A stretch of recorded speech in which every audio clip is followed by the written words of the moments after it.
Unfortunately, yes. We contacted Affinity Partners, Jared Kushner's company, to request an interview, but didn't hear back. Why should people care about this outside of Albania? We're not talking here about birds of Albania. We're talking here about birds of world, birds of Europe, birds of Africa. We have here hundreds of species that come from Africa to Albania and hundreds that come from North Europe to Albania. Speaking to the locals, no one really knows for sure what's going on. And it's this lack of transparency that's brought with it allegations of corruption. It's worth noting here, there's wide cross-party support for the Trump-Kushner project, and there are no charges of corruption related to this development. We were in contact with both the Prime Minister's office and the Ministry of Tourism. They appeared keen to do an interview, but we couldn't ever pin them down to a time. I feel really lucky that we've been able to come here and see such a pristine and beautiful part of unspoilt coastline, because it feels like in the future this area could resemble parts of Greece, parts of Italy. And why shouldn't the government want to profit in the same way their neighbours have?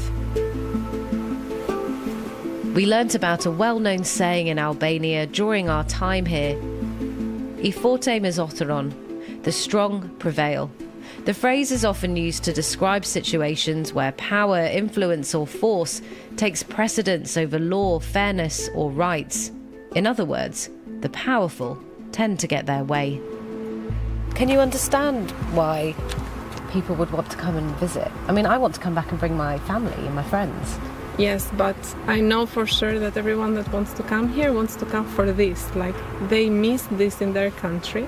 And I think people that are attracted to come here by car and to have luxury, they will miss everything because this will disappear. That's Assignment. I'm Emily Wither. The producer was Lizzie McNeil. The translator was Vijori Zinaruka.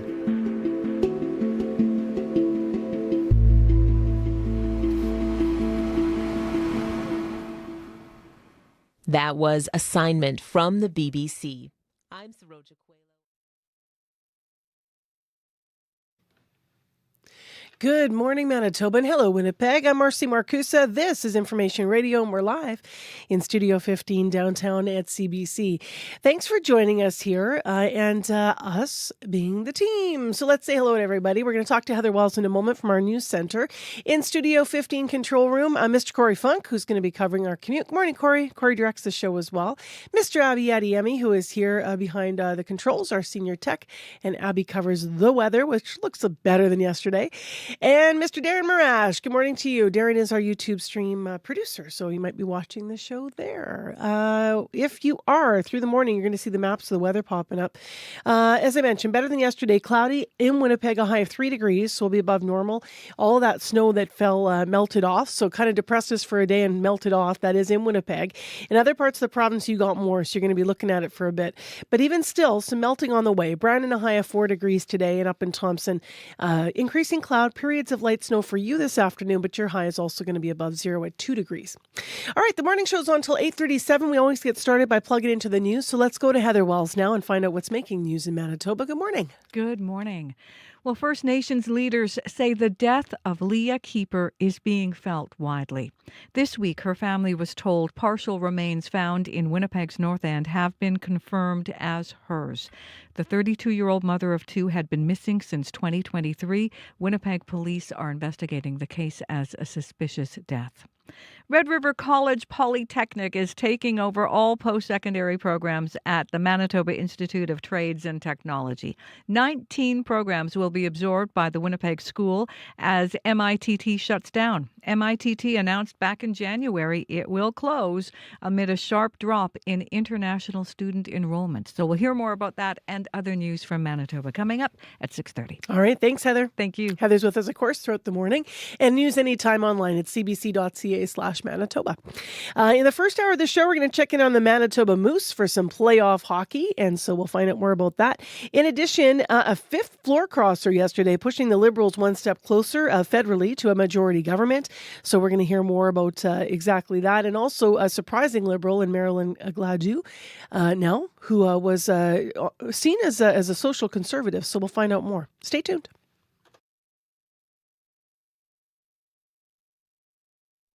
On cue. You might know Dan Levy from creating and co-starring in one of the most successful Canadian shows ever, Schitt's Creek. You fold in the cheese then. Dan will be here to talk about his new show and to remember his family friend and castmate, the late Catherine O'Hara. David, what does burning smell like? Q with Tom Power this morning at 10:30 in Newfoundland, and on CBC Listen or wherever you get your podcasts. This is World Report.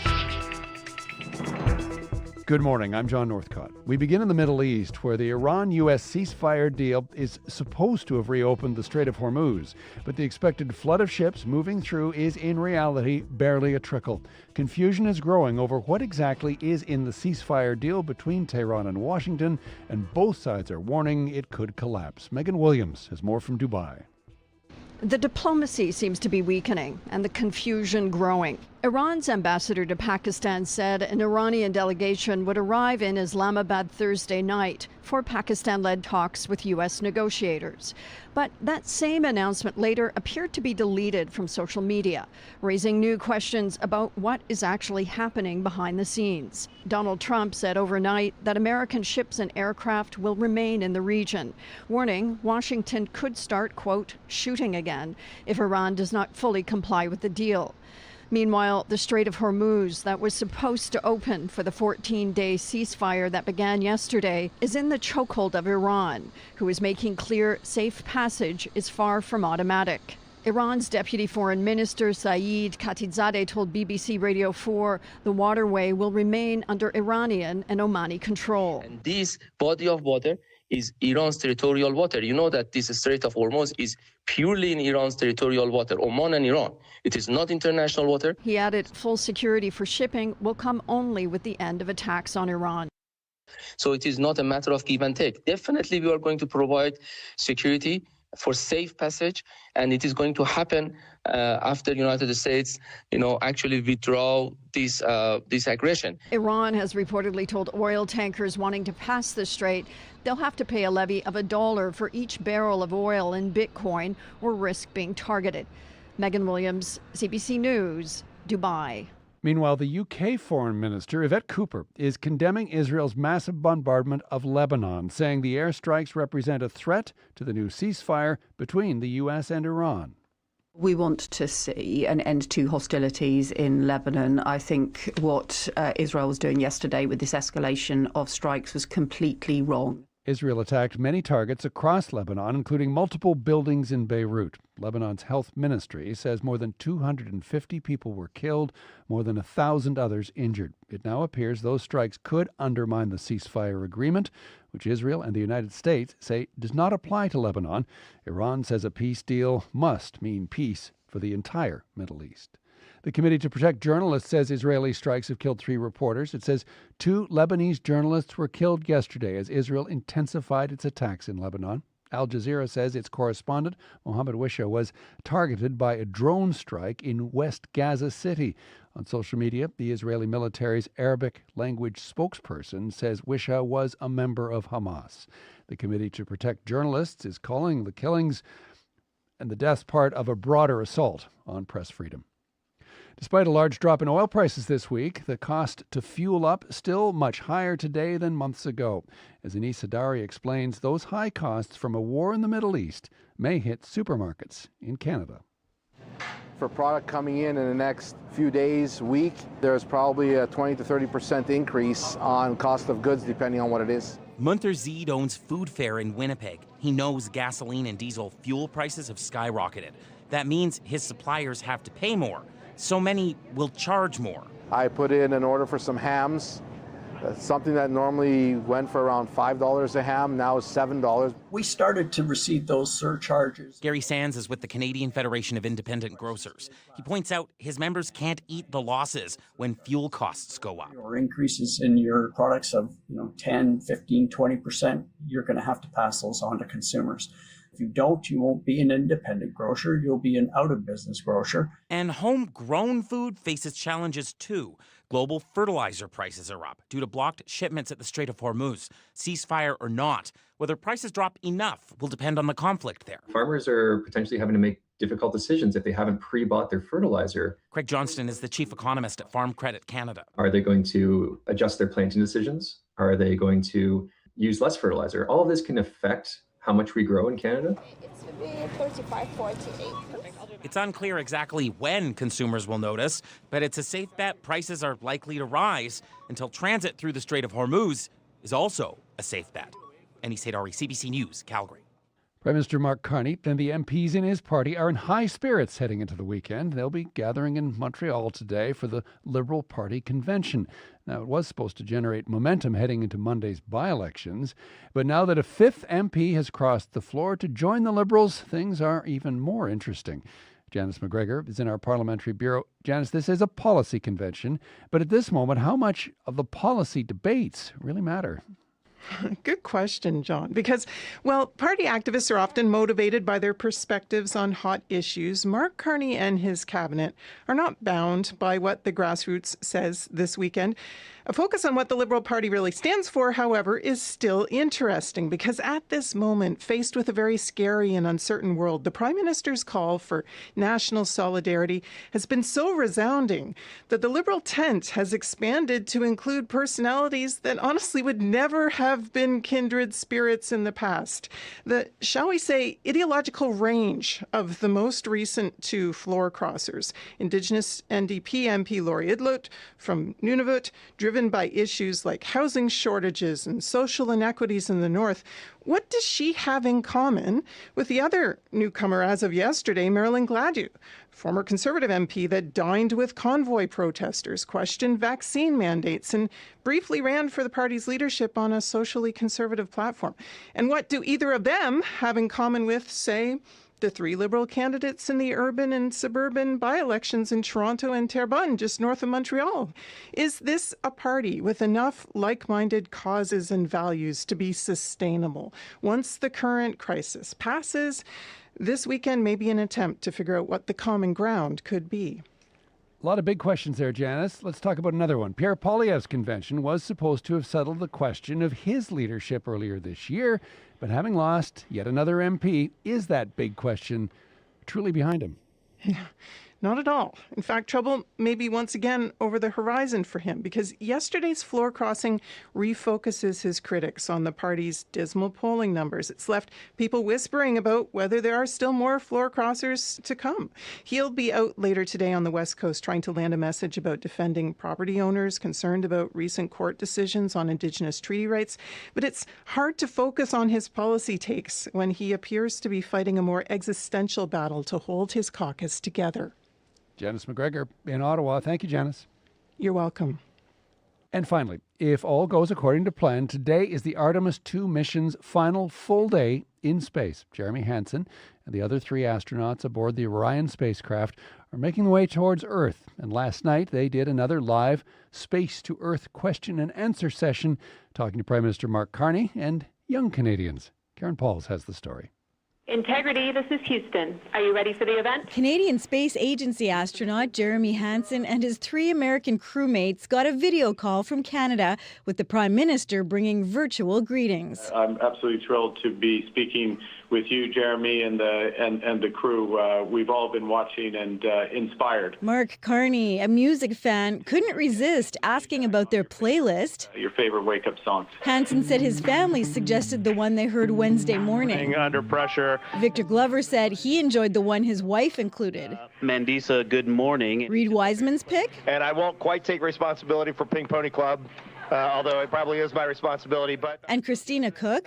My song was Sleepyhead. Hi, everyone. The minister responsible for the Canadian Space Agency, Melanie Joly, asked if the trip has changed Hanson's perspective on humankind. He said it's only reinforced what he already believed. The purpose of humanity is joy and lifting one another up, creating together versus destroying. The Ontario astronaut showed off his mission patch, created by Anishinaabe artist Henry Guimond. A young woman asked, "Is there anything that you learned from the elders at the Turtle Lodge that impacted your journey to space?" I'm just going to try to spend my day walking with these attributes: courage, humility, respect, love, honesty, wisdom, and truth. As the mission winds down, for NASA, the focus now is on re-entry, which should happen just after 8 p.m. Eastern on Friday.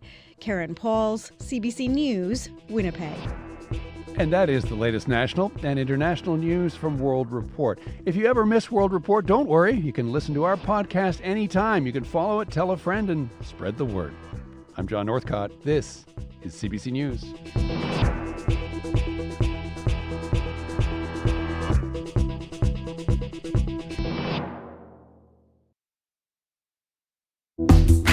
Well, hi, everybody. How you doing after that snow yesterday? I think it punched us in the gut a little bit, right, Manitoba? Well, a lot of it has melted here in the city of Winnipeg, at least, and we're looking for a brighter day ahead. In parts of the province, we also have some cloud cover, but it's not going to be quite as active as it was yesterday here with the forecast. You are on CBC this morning. Thanks for waking up with us. 89.3 FM, 990 AM on that app, and on YouTube is where you might be listening or watching. This hour on the show, we're going to talk about the Manitoba Moose. We're going to channel some playoff excitement action, so stay tuned for that interview. Also, a fifth floor crosser, as you've just been hearing, pushes the Liberals one step closer to a majority government. We're going to dive into some of the ideological questions that the party is facing now about who's coming under the tent. So we'll expand on that conversation that you were just hearing with John Northcott.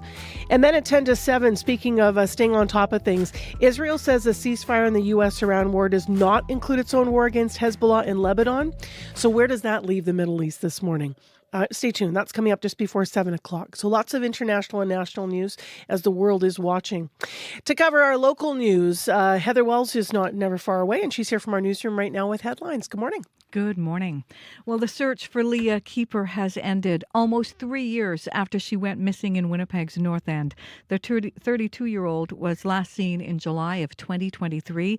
This week, police told Keeper's family partial remains found on Selkirk Avenue in November matched her DNA.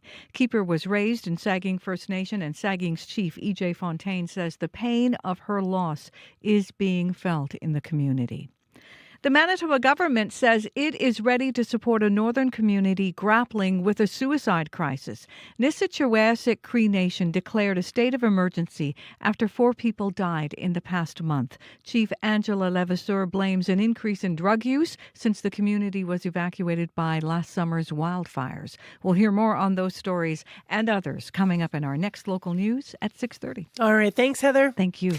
Abby Adiemi has our forecast for today, which is, as I mentioned, much less active than yesterday, Abby. Yes, Marcy, the parts in Clipper will tell you, though it's going to be bringing more like sunny conditions and clearing trends to the southern part of the province. And if you look up, you still notice those coloration there, saying it's still pretty kind of cold as you travel towards Churchill this morning, though we are looking ahead to a weekend warming trend. So that's the bright for now. Today's forecast for the city and nearby areas in the Red River Valley region brings sunshine. Currently temperatures around -3 in the city, and similar temperatures we're tracking at the airport with some northwest winds. We're expecting highs around 3 degrees today. Now across the southern regions, Brandon towards Dauphin, waking up to cloudy skies, temperatures hovering between -3 and -11. Around Portage, we're seeing temperatures around -4 there. For the north, much colder. We're seeing temperatures around -12, -13 as you travel towards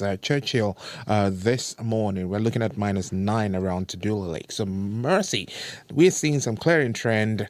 Let's just hope winter is about to really, really let us be for now. No kidding, right? My favorite one is, I've seen this before in past years, but I still love it. One on Facebook or Insta or wherever you're going to post on socials. There's that photo, and it's got like a nasty picture of winter, and it says, "Okay, April, you're drunk. Go home." Yeah, true. It's Party's over. Get out of here. Party's over. Let's enjoy the clear trend today as the Clipper makes its exit. Lots of sunshine in the forecast, and we get to see that +3 today in the city. Hopefully it's the last one. We're going to have a conversation about that with the climatologist coming up next hour. We do still have issues, though, with the roads, and that means with buses and schools. So Swan Valley School Division has just contacted us. Buses are canceled for today. School, though, is on today in Swan Valley School Division. Mountain View School Division, all rural buses, routes are canceled. Dauphin, though, has the in-city buses going, so they'll still run in IC to... can't read this quite, sorry, IC1 to IC3. So basically in-city buses are going to run. And schools should be open, and school closures, if any, will be determined a little bit later this morning. So right now we understand that everything is open and on.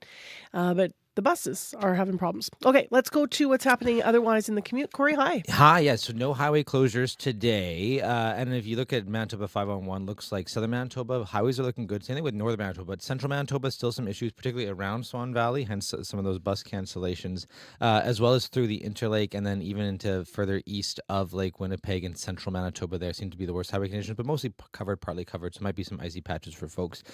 Here in the city, haven't heard of any major issues yet. But if you do see something, if you're walking, you're biking, you're driving, you can give me a call on the CBC commuter line. I can tell you there are some icy patches on my bike ride in this morning. That number to call, 204-788-3093.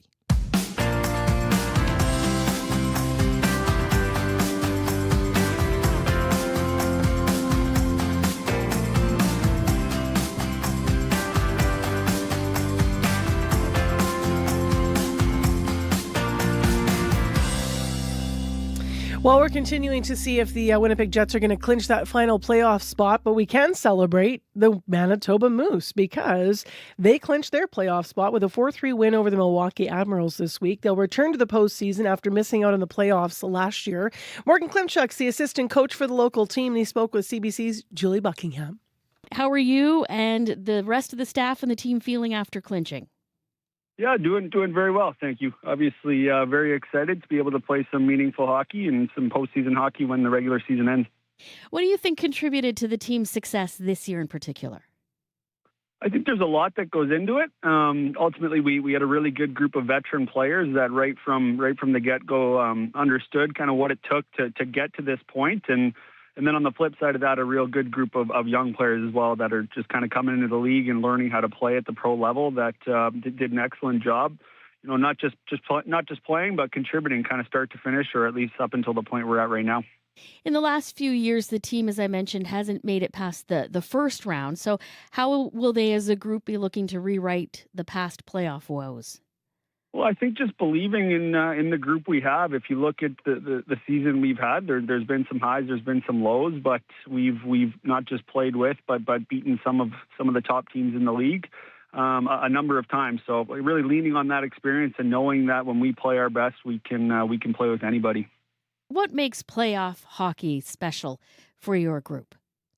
Well, again, just the fact that it's everyone's goal. I think right from the start of the season, it was something that we talked about, and you want to make it for sure, but you want to have success when you get there. And again, just knowing that right from the get-go here, this has been a goal of our group, and really just been trying to build our game as individuals and as a team to make some noise when we get the opportunity to in playoffs. How's everybody doing right now? Is everyone pretty healthy? Yeah, for the most part, it's the season. It's the time of the year. There's going to be some guys that are banged up and some guys that are still kind of working back from some things that are bothering them. But for the most part, we're doing well and we're healthy. So that's the physical side of things. Let's talk a bit about the mindset because, I think that's probably, I don't know, would you say 50% of it is what's going on between your ears in terms of, not being psyched out by other teams or just playing your game as opposed to chasing someone else's game?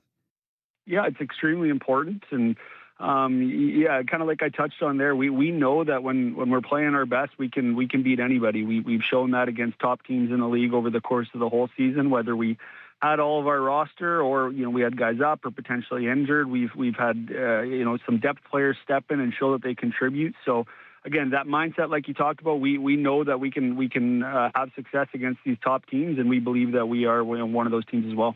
You were a player for many years and transitioned to coaching. So what's it like experiencing the playoffs, in a suit as opposed to a jersey?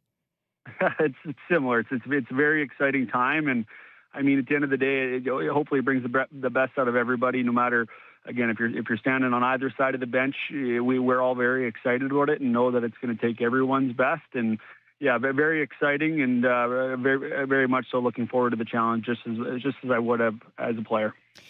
I have had the good fortune this season in particular to see some Moose games, to be at some Winnipeg Jets games, and to be at the PWHL game in the building as well. Talk about the fans and the importance of having those bums in seats and hearing what they can do to spur a team on. Yeah, it's extremely beneficial, I think, to have the support and the potential momentum that comes from, again, having people in the building and knowing that they're there behind you and you can potentially rally with them. And the fans in Winnipeg are as good as they get, whether, again, it's with the Jets in the playoffs or the regular season. It's incredible. And the atmosphere has been very similar at a lot of our games this year. So to have the people and have the fans and the support there is very beneficial to our team, and something that we're looking forward to taking advantage of. Without maybe the big club, will it be kind of nice maybe to have people that aren't ready to let hockey go to maybe bring the whiteout inside the building as you embark on hopefully what will be a long playoff ride? Yeah, for sure. I think at the end of the day, there's still hockey to be played with the Jets as well, and they're playing extremely well and not out of it yet. So, if it were to fall that way, and again, we were the only team playing, it would be great to have as much support as we could get. All right. So, who on the team is on a hot streak, and who should fans be watching? I think there's a number of guys. Some of our younger players, Braden Yeager, Colby Barlow, Jacob Julian, a lot of these guys, even some of the college free agents that we've just signed have stepped in and shown very well, are an exciting young talent. And then, again, kind of like I touched on earlier, some of the older players as well are playing extremely well. Jared Anderson-Dolan, our captain, Mason Shaw, Walker Dewar. There's a lot of players that are playing extremely good hockey that are going to be big contributors for us down the stretch. And shout out to the goalies, because I'm a goalie mom and I'm contractually obligated by my son to always have the goalie be my favorite player. Yeah, and it's another group of two guys that have done a fantastic job for us and are playing well. So, both Thomas Milic and Dom DiVincentis, again, two people that will really help us down the stretch. Congratulations on making the playoffs, and we cross our fingers and know that you guys will take this a long way. Best of luck. Yeah, thank you very much. Thanks for having me. And so that was Morgan Klimchak, the assistant coach of the Manitoba Moose, speaking with guest host Julie Buckingham here on Up to Speed. The team clinched a playoff spot this week. So the playoff schedule itself is set to be released next week. And if you are following the Winnipeg Jets, we're still really dependent on a whole bunch of other things that are going to happen with wins and losses in the league. Should we be able to squeak into the playoffs in the NHL and grab that final wild card spot? The fire hose of news from America can feel like a lot these days. If you're trying to figure out what to make of it all, we got you. I'm Katie Simpson. And I'm Paul Hunter. We're correspondents here in Washington, working just around the corner from where much of the action is taking place. 2 blocks from the White House. And that's the name of our new podcast. For top-notch analysis of U.S. politics from a Canadian perspective, find 2 blocks from the White House on CBC Listen and wherever you get your podcasts. Local news is in decline across Canada, and this is bad news for all of us. With less local news, noise, rumors, and misinformation fill the void, and it gets harder to separate truth from fiction. That's why CBC News is putting more journalists in more places across Canada, reporting on the ground from where you live, telling the stories that matter to all of us. Because local news is big news. Choose news, not noise. CBC News. Well, up next on the show, the world continues to watch today to see if the ceasefire between the U.S. and Iran is going to hold. Israel says it welcomes the 2-week pause, but it also says the deal does not include its own war against Hezbollah in Lebanon. Now, Israel's been bombing Lebanon, as you likely have heard, with greater intensity, resulting in more destruction and deaths across the country. Prime Minister Mark Carney has said on the situation, quote, "When we say peace, we mean peace in the region, very much including Lebanon." Meantime, Iran says it's reclosing the Strait of Hormuz until Israel stops its bombing. For more on the situation, we're joined by Mira Sukharov. She's a professor of political science at Carleton University in Ottawa. Good morning. Good morning. So can you describe the latest destruction and casualties that have been caused by this wave of Israeli airstrikes across Lebanon? Very ferocious. Israel launched 100 missile strikes within 10 minutes, very soon after the 2-week ceasefire deal was announced between Iran and the U.S. The street where friends' family live, the family of friends of mine live, their street was bombed right in the heart of Beirut, a street lined with apartment blocks, and over 200 people were killed, as we've heard. Israel does not want the ceasefire to apply to it. J.D. Vance, the vice president of the U.S., agrees, has said publicly that the ceasefire does not apply to them. The Pakistan, which negotiated the ceasefire, which mediated the ceasefire between Iran and Israel, disagrees and says that the ceasefire does apply to the Lebanese-Israeli front, but it's a dire situation right now. What do we understand about the reaction from Washington to everything you've been describing in some more detail? And also, why is Israel continuing airstrikes? Well, I think Washington probably gave Israel a yellow light, and in any event has for years, for decades, the Israelis have had pretty much carte blanche from the U.S. to fight its wars as it wishes, and still gets massive military support as well as diplomatic support from the U.S. The U.S. tends to veto resolutions in the Security Council that are critical of Israel, for example. And so right now, the U.S. Is focused more on the negotiations upcoming with Iran, and those will take place on Saturday when Vice President J.D. Vance and Jared Kushner and Steve Witkoff head to Islamabad to negotiate with the Iranians face-to-face. And that will be an important day to see if both sides can get their major demands met, if not all of them. There's this recent Pew Research Center poll in the United States that found a growing number of Americans now are critical of the U.S.-Israel alliance. Can you tell us more about that and maybe what it might mean for the war? Although I'm not sure that any of the polling inside the states around public opinion is resonating with the administration when you look at their record. Yeah, I mean, I think you're right that public opinion doesn't have a huge sway on American policy. When it comes to foreign policy issues, Americans don't tend to prioritize those when they go to the polls. Issues like the economy and lately immigration policy are much more salient for American voters. So I think more relevant is the cracks we're seeing appearing within the Republican Party and within the left wing of the Democratic Party. And here I mean elected officials. And this could have a knock-on effect down the road in terms of how much support the U.S. is willing to give Israel. But so far, the U.S. has supported Israel in a major way. I mean, Trump's foreign policy sometimes is a little incoherent. Sometimes it pushes Israel. Sometimes he's been pushing Israel. Other times been very supportive of whatever Israel wants to do vis-a-vis its adversaries, namely Hamas in Gaza and Hezbollah now in Lebanon. I guess just last, we've just heard on World Report that we're hearing reports that in Iran, in the Strait of Hormuz, they're going to be they're very much making it known that this is in our territory. This is not global waters. That they're saying that they are going to be charging, I think, their Bitcoin for on every barrel of oil that moves through. So, what are you looking for in these negotiations tomorrow on that front? Like, could we be actually looking at a situation where is Iran and the United States somehow are taking both of them tolls for things to be moving through the Strait of Hormuz, and this becomes a ceasefire, but for profit for both countries? Well, Iran is using whatever leverage it has right now, and the main leverage it has is opening and closing the Strait of Hormuz to global shipping, and we've seen that that's driving up oil prices. The U.S. very much wants full shipping to continue as it was before the war and would not want Iran to have control. But these are issues that will be negotiated and issues on Saturday, and issues will be traded off. It'll all be bundled together. Iran will ask for reparations from the U.S. That's very unlikely to happen. Iran will ask for some levels of nuclear, of the ability to enrich uranium, at least for civilian purposes. It will argue that's unlikely to happen, but there may be little bits around the margin. One more thing that's likely to, that could be more amenable to the U.S., one more Iranian demand would be the lifting or easing, at least, of some sanctions.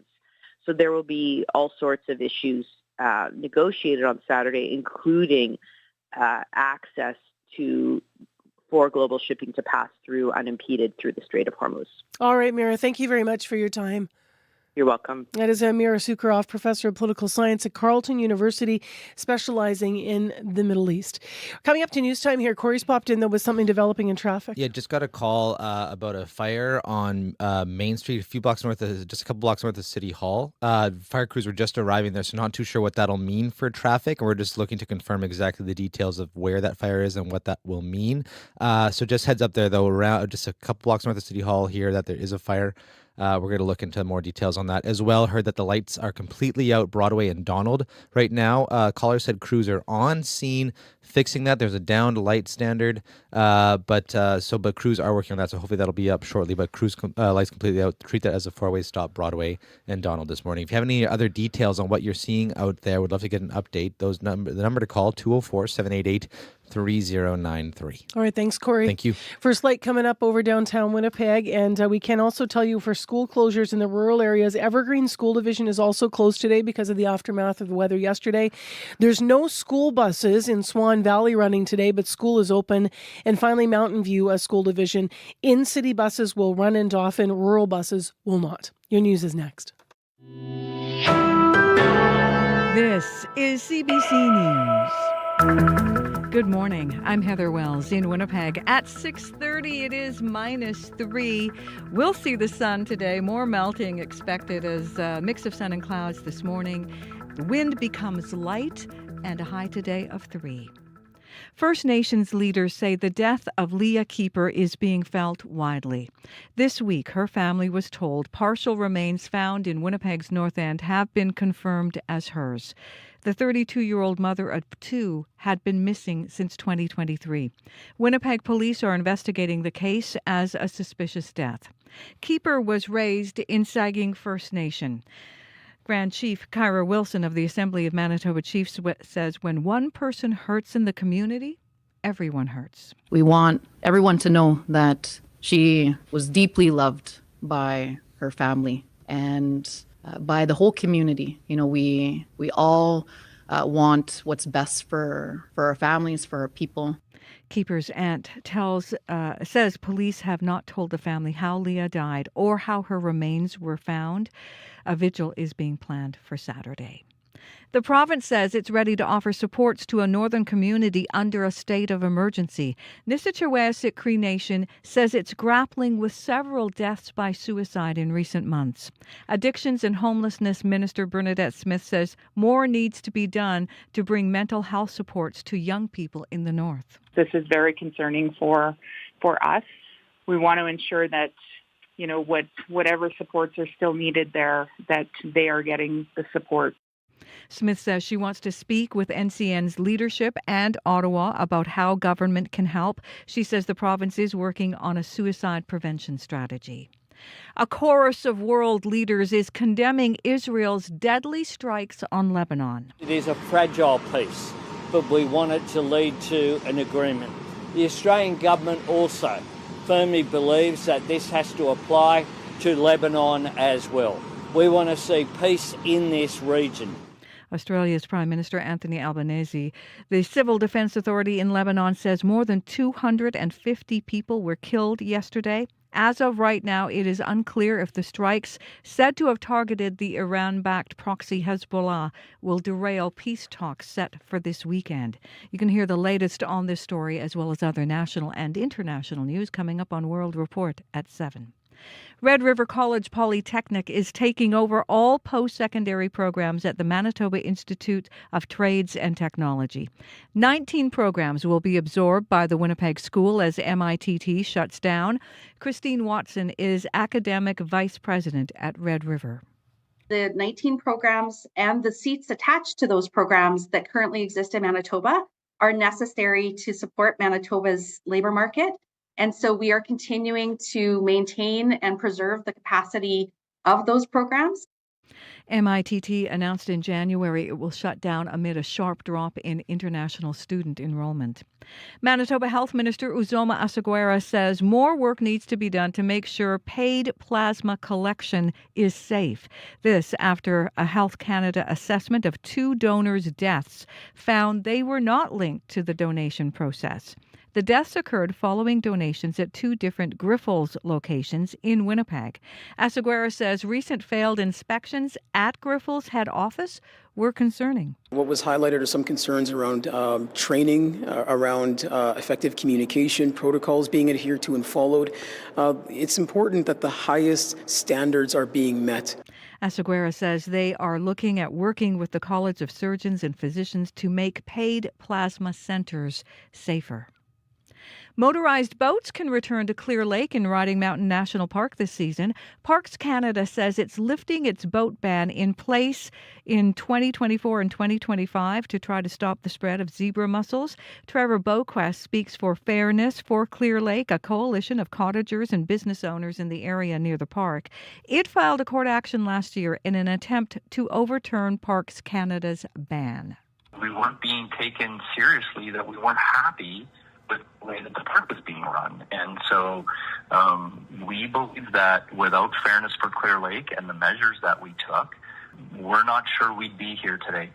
Parks Canada says its new watercraft management plan for Clear Lake will include a mandatory tagging program, an expanded no-wake zone to protect shorelines, and 2 non-motorized days every week.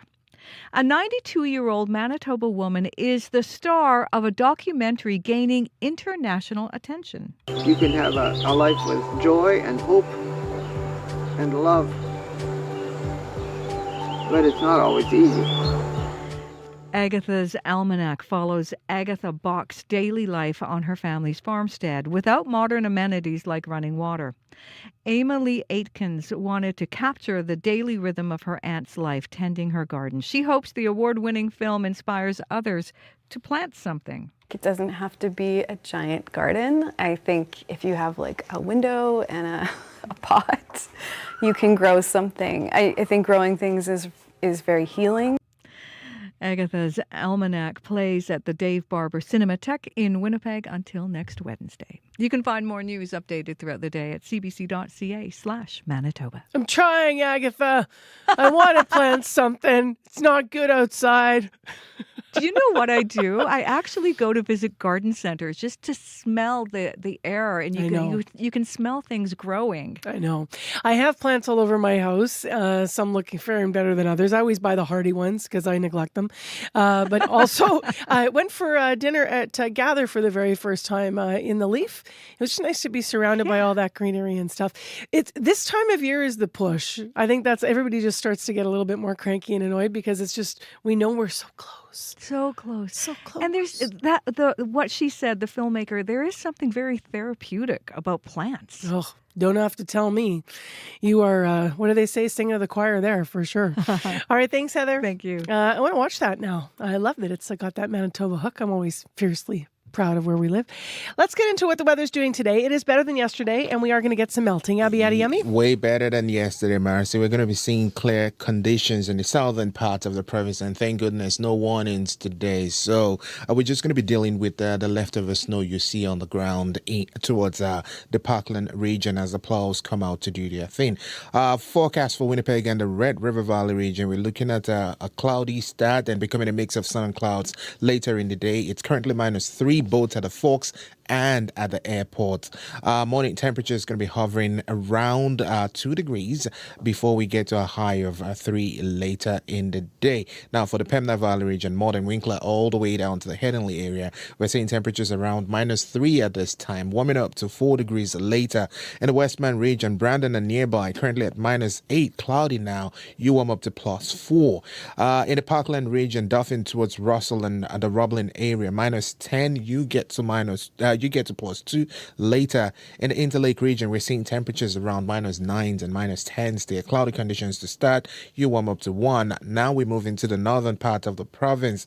The Parfleet Flame, we're seeing temperatures between -6 and -11. Highs would get to +3. While around Thompson, Lynn Lake, Gillam, we're seeing these regions seeing -12s and -6. Light snow spotted here and there, but we should see highs around 2 degrees, and some areas might get to -1. For Tuduli Lake, -14 at this time. Cloudy conditions. Temperatures going to fall to -15 later in the afternoon. While for the York region and Churchill, we see temperatures around -13 and cloudy. Temperature falls to -17. This morning, you deal with wind chill around -30 during the afternoon period. So some cool temperatures still holding things down in the north, while down south we will get to see temperatures warm up close to +5 for most of the regions. All right, thanks, Abby. Thank you. We have school closed today in the Evergreen School Division. No buses running in Swan Valley, but school is on. And in the Mountain View School Division, city buses in Dauphin will run, but rural buses will not.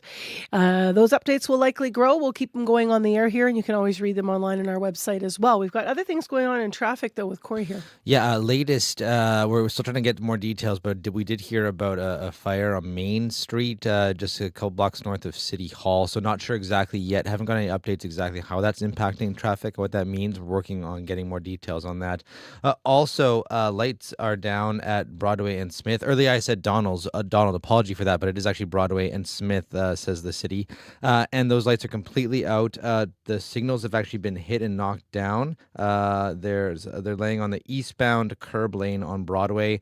Then traffic signals, they're not functioning at all. So treat that as a four-way stop. I did hear from a caller that crews are on scene working on that, but they aren't up yet. So careful if you're heading through Broadway and Smith this morning. If you do see anything else, so you can give me a call on the CBC traffic line. That number, 204-788-3093. All right, thanks, Corey. Thank you.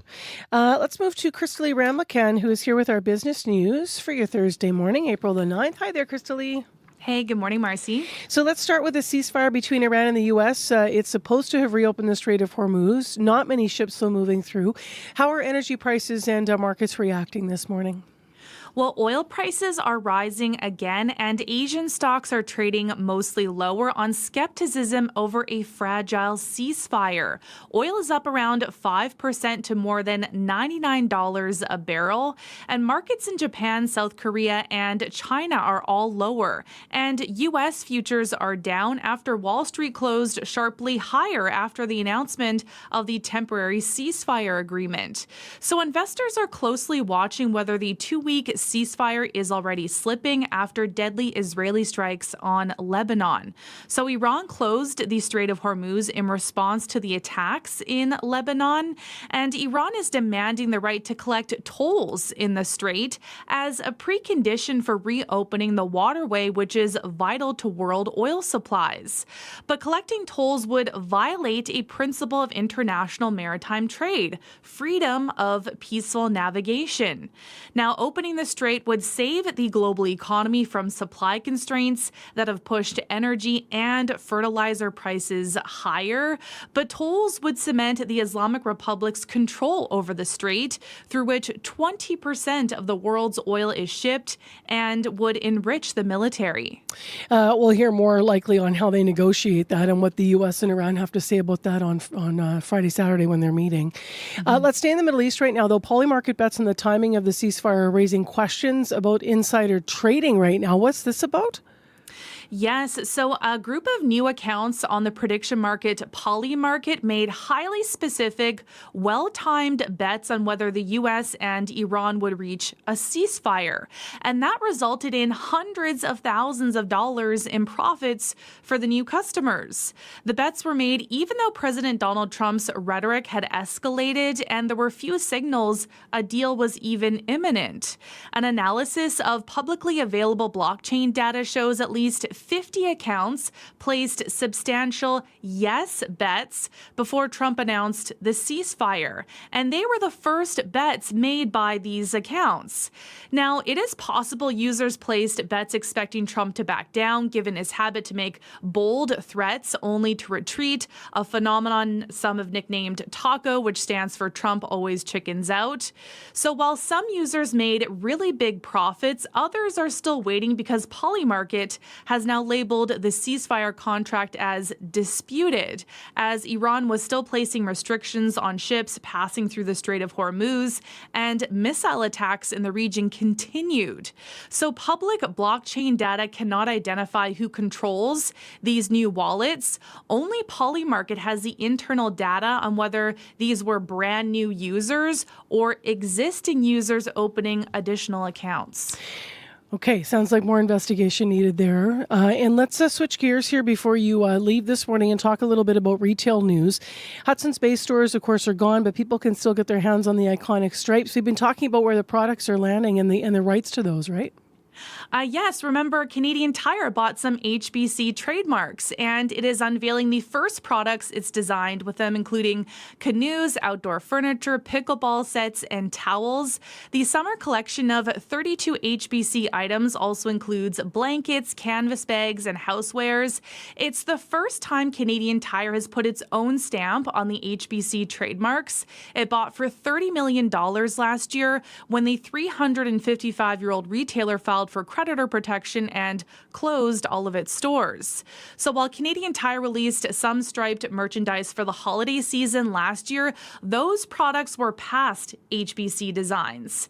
Now, Canadian Tire says the canoe, Muskoka chair, outdoor cushions, and decorative paddles were all made here in Canada. But you know, that 16-foot canoe they're selling will set shoppers back almost $10,000. So pretty pricey there. But there is a 9-foot version one that's priced at $6,000, so a little cheaper. Most of the other items are more moderately priced, though, with mugs going for about $8 and outdoor cushions for about $30. The merchandise will be available starting May 1st. And in another first, some products will also be sold through Marks, which is the clothing retailer also owned by Canadian Tire. All right, Crystalie, thank you.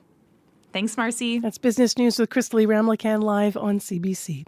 6:45 a.m. is the time now, and when you think about technology, it really is incredible when you imagine that we've been talking to astronauts all week with this clear signal and sound and images, just amazing. Well, Prime Minister Mark Carney made a very long-distance phone call last night that worked out. The PM connecting with the astronauts aboard the Orion spacecraft as it continues its journey through space back toward Earth. They should splash down late our time tomorrow night.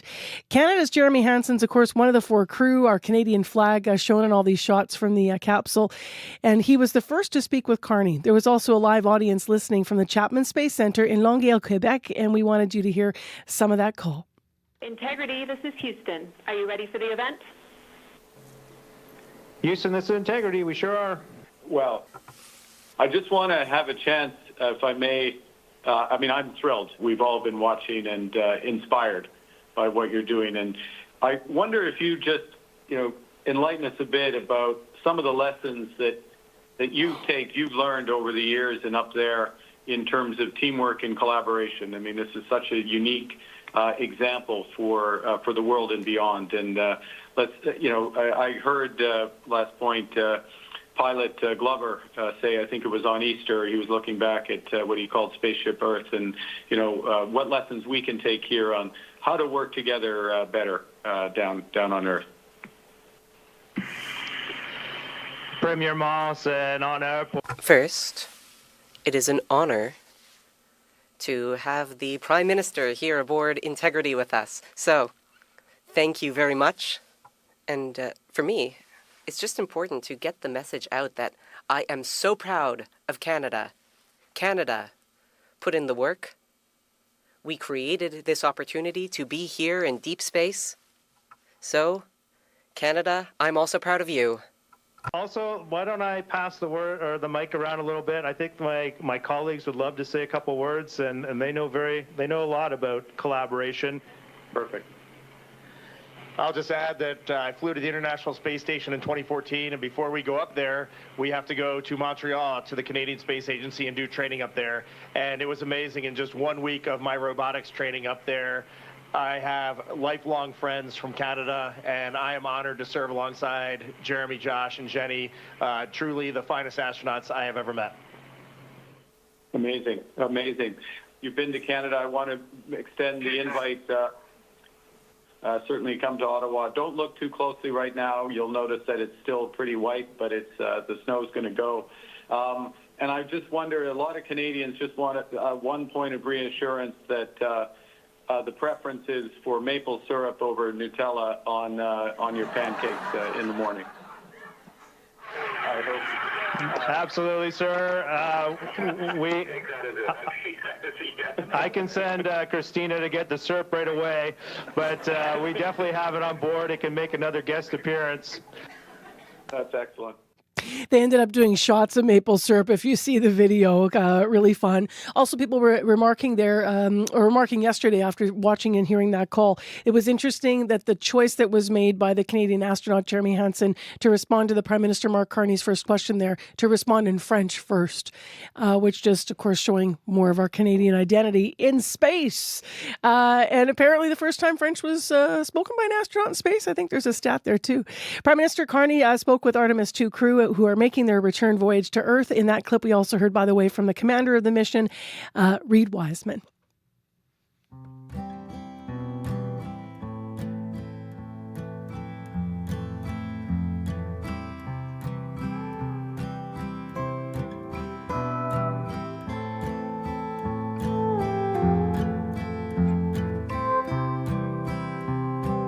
Ghost of a life I once knew, find a new home, get out of my room. I have learned to love just like you, now I can't return to something that's used. Did you go look at the moon last night and think of me looking back up in the moonlight?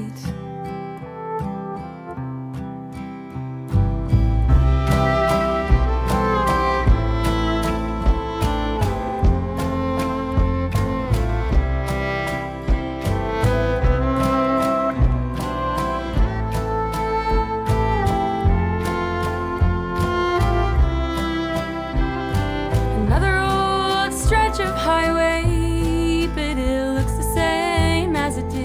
yesterday, and the whiskey is leaving a stain on your words, on your brain.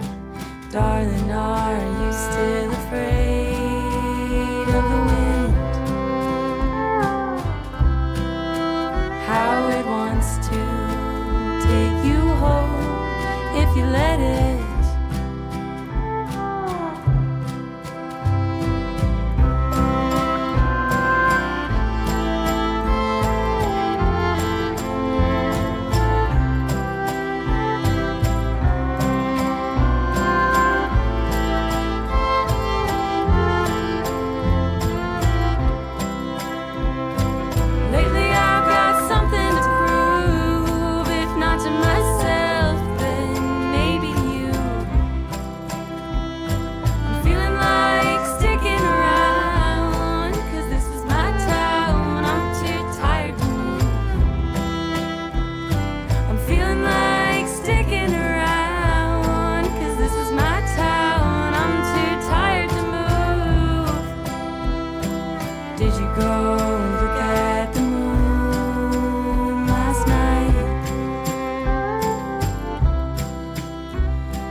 Bill Rickey out of Halifax. This is Moon Song on CBC 89.3 FM, 990 AM on that app and YouTube.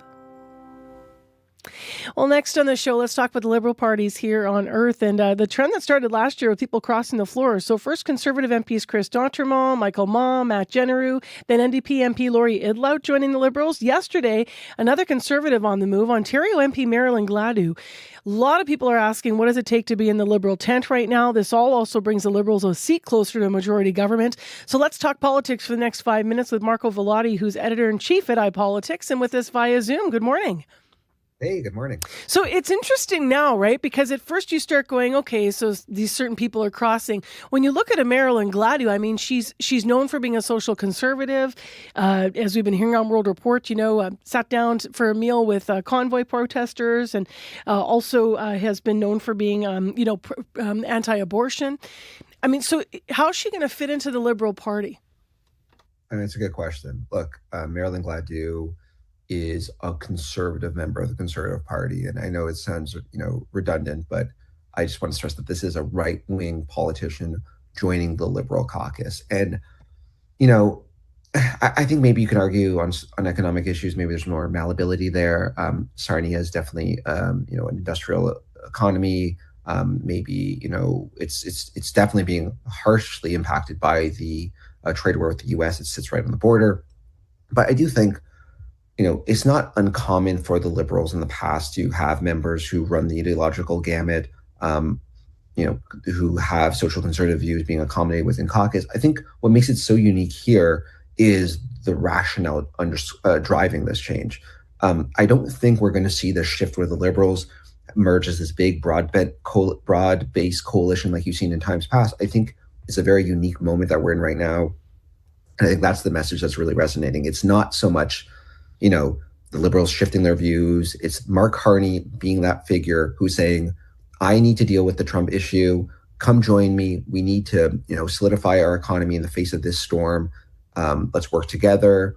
And that being the kind of only litmus test is going to allow a lot more different politicians with differing views to come join the Liberal team. Which is super interesting because when it comes to votes on something that might otherwise need, a party strong, if you do end up with this majority that looks like they're ticking toward and somebody abstains from a vote, it's not going to be an issue for the party to still, stick with what sort of their bedrock's been. But as you said, we're in a moment where ideology may be taking a different place in people's minds. So what is attracting all of these people to what's the middle ground? I think people are trying to understand that's attracting, Idlout and Gladu, just to pick two very different people to Carney's party, to the Liberals. Yeah, I just think, I think for Marilyn Gladu, I think most people would say she's not going to run again. And the fact she doesn't have to face the voters again is probably motivating. Hey, this is my last kick at the can. Why not serving government? But I think it's deeper than just, personal political calculations. I do think it's right now, Canada is facing an existential threat. And I don't think anyone's denying that what the Americans are proposing and the kind of messaging we're hearing from the White House, whether you buy it or whether you think it's all just, normal, delusional Trump talk, I think people are feeling rattled by that. What do we do? What do we do when we close our borders to Canadian steel, to Canadian autos, to Canadian softwood lumber? How do we restructure ourselves? And I think the Prime Minister stepping in, saying, I have a plan to deal with this. Here's how we're going to proceed. That is going to, rally people. The idea that we're basically in warlike posturing. We're creating a national unity government to deal with an existential threat to our country. That's going to have that impact. That's going to motivate someone like a Marilyn Gladu and a Laurie Idlout who maybe are so ideologically opposed that you would never think they'd be in the same room together. Just last year, Marco, what does this mean for Pierre Poilievre? I mean, who, let's remember, at his convention got, resounding support from his party in the end. It's not like he squeaked through his leader, but what does this mean now for him, do you think? Look, when Chris D'Entremont crossed the floor, I think a lot of his defenders were saying, Chris D'Entremont's always kind of been centrist. He's mad about the speaker job. They dismissed it. When Michael Maw did it, it's political opportunism, represents a swing riding. It's not a big deal. Matt Genereux, same thing. He's a centrist, making this move because he's a better fit with the Liberals. But when you lose Marilyn Gladu, a conservative member of your conservative party, you got to start looking inward. I think it's a reflection, not that, Pierre's a bad leader, Pierre, even frustration with the style. I think it's a reflection of they don't think you're going to win. And some people are making some big decisions on what to do with their political future. Do I sit on the sidelines? Do I sit on the opposition benches? Do I have enough patience? Do I have enough stamina to stick it out for another election where we're probably going to lose?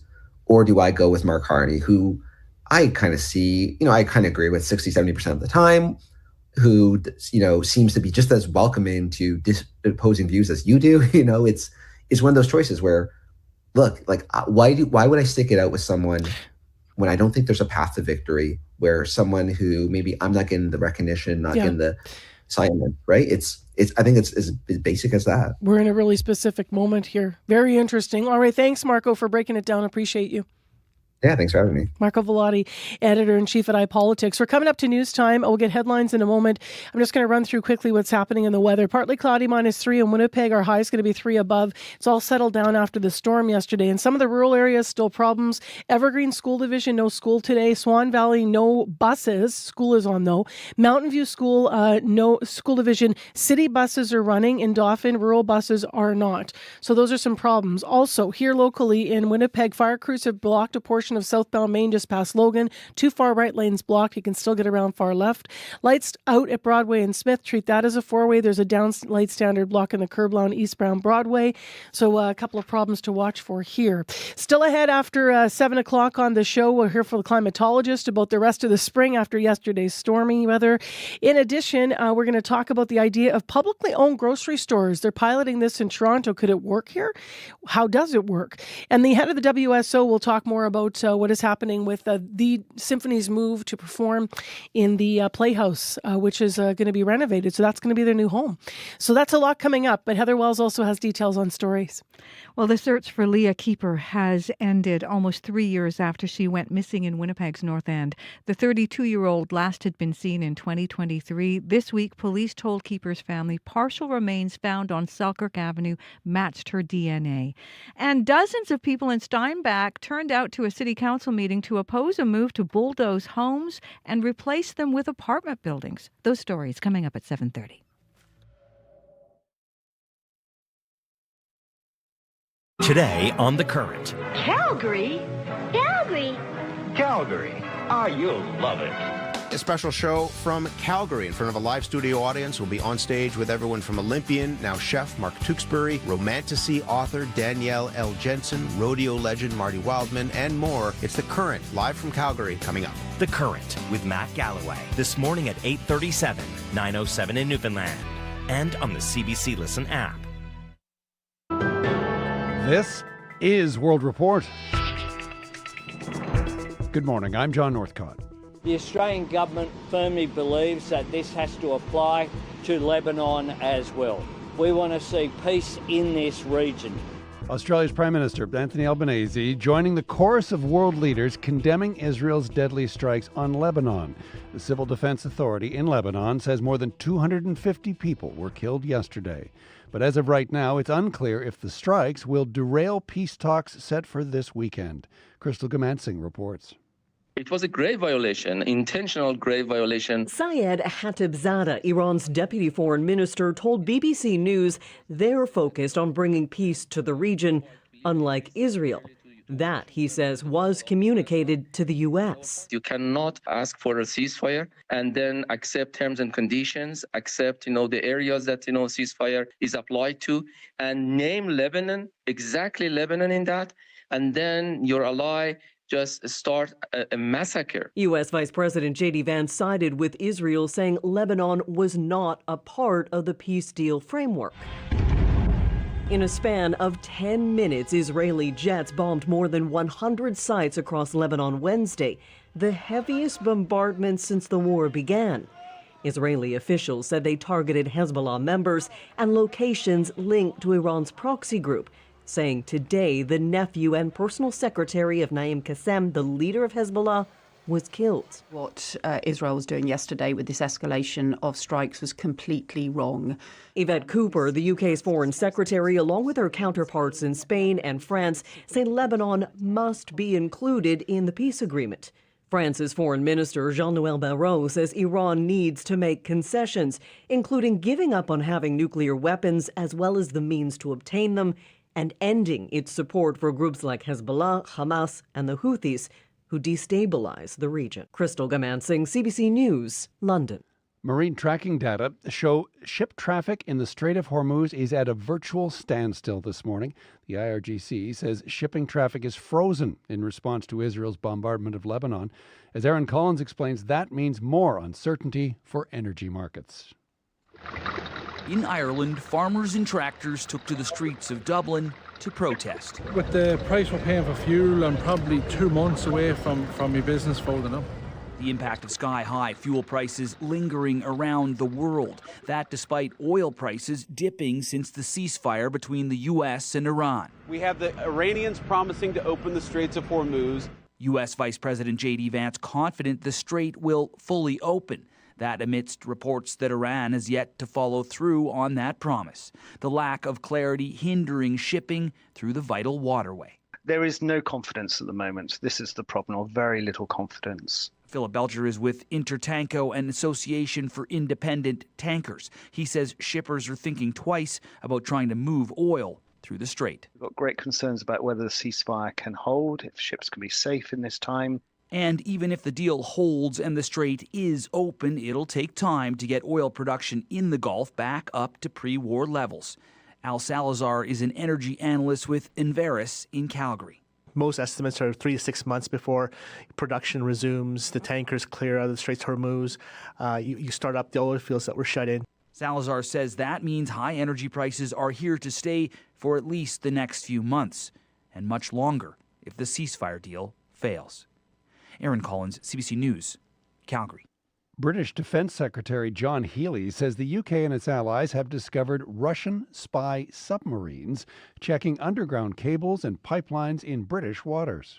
We see you, we see your activity, and you should know that any attempt to damage them will not be tolerated and will have serious consequences.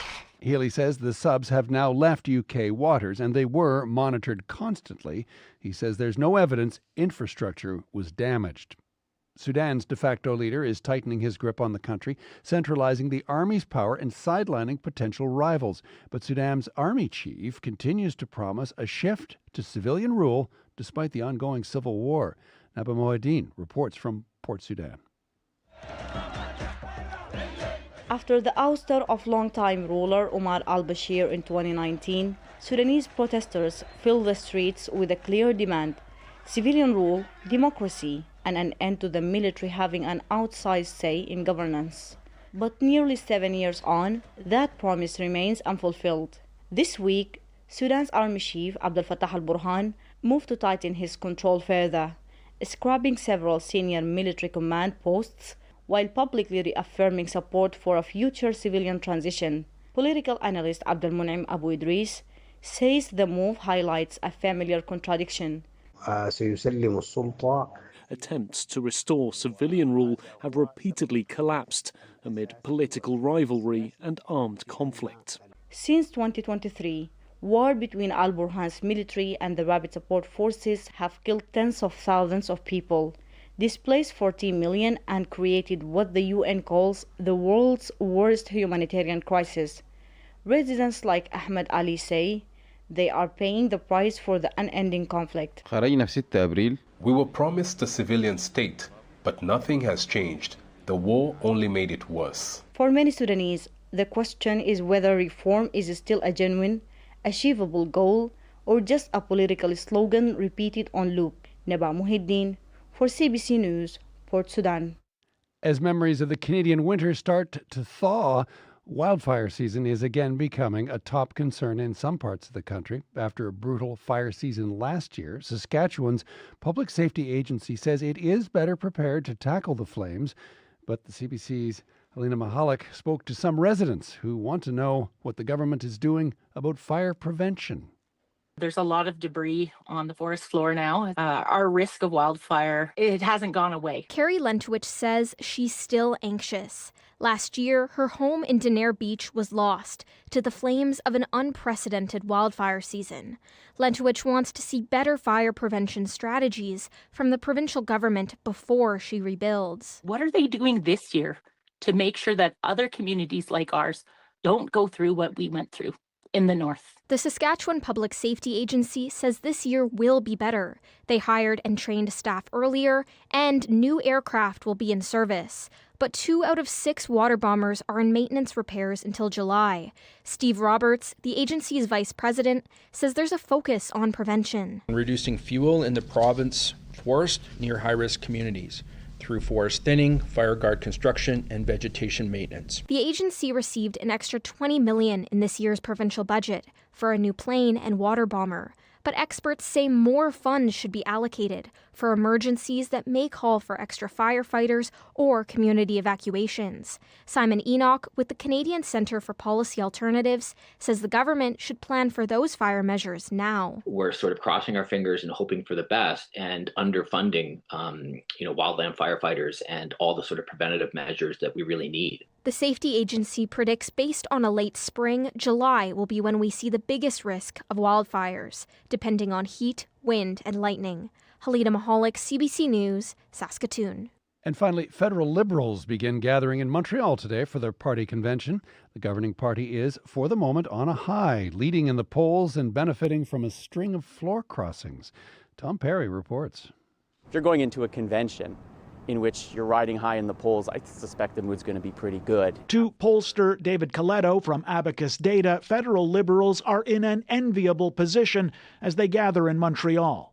Ahead in the polls with a popular leader and a better-than-decent shot at securing a majority in the House of Commons in 3 by-elections on Monday. The challenge will be not to seem too excited because the public is not feeling great about the state of the world and the anxiety that world's causing in their lives. So they, I think, need to contain maybe some of that optimism and joy that they want to express and show that they're still focused on the priorities of the public. It's a far cry from where the Liberals stood not all that long ago, when the party appeared to be headed for an electoral thrashing under former Prime Minister Justin Trudeau. The Liberals instead bounced back under Mark Carney, who yesterday welcomed a 5th floor crosser to the government benches. Former Conservative MP Marilyn Gladu. Thank you so much. I'm very happy to be the newest member of our new Liberal government. Liberal delegates will discuss strategy and policy as they gather for their convention, though the focus as well will be on what comes after. Those 3 by-elections in Ontario and Quebec that could solidify the party's hold on Parliament. Tom Perry, CBC News, Ottawa. And that is the latest national and international news from World Report. I'm John Northcott. This is CBC News.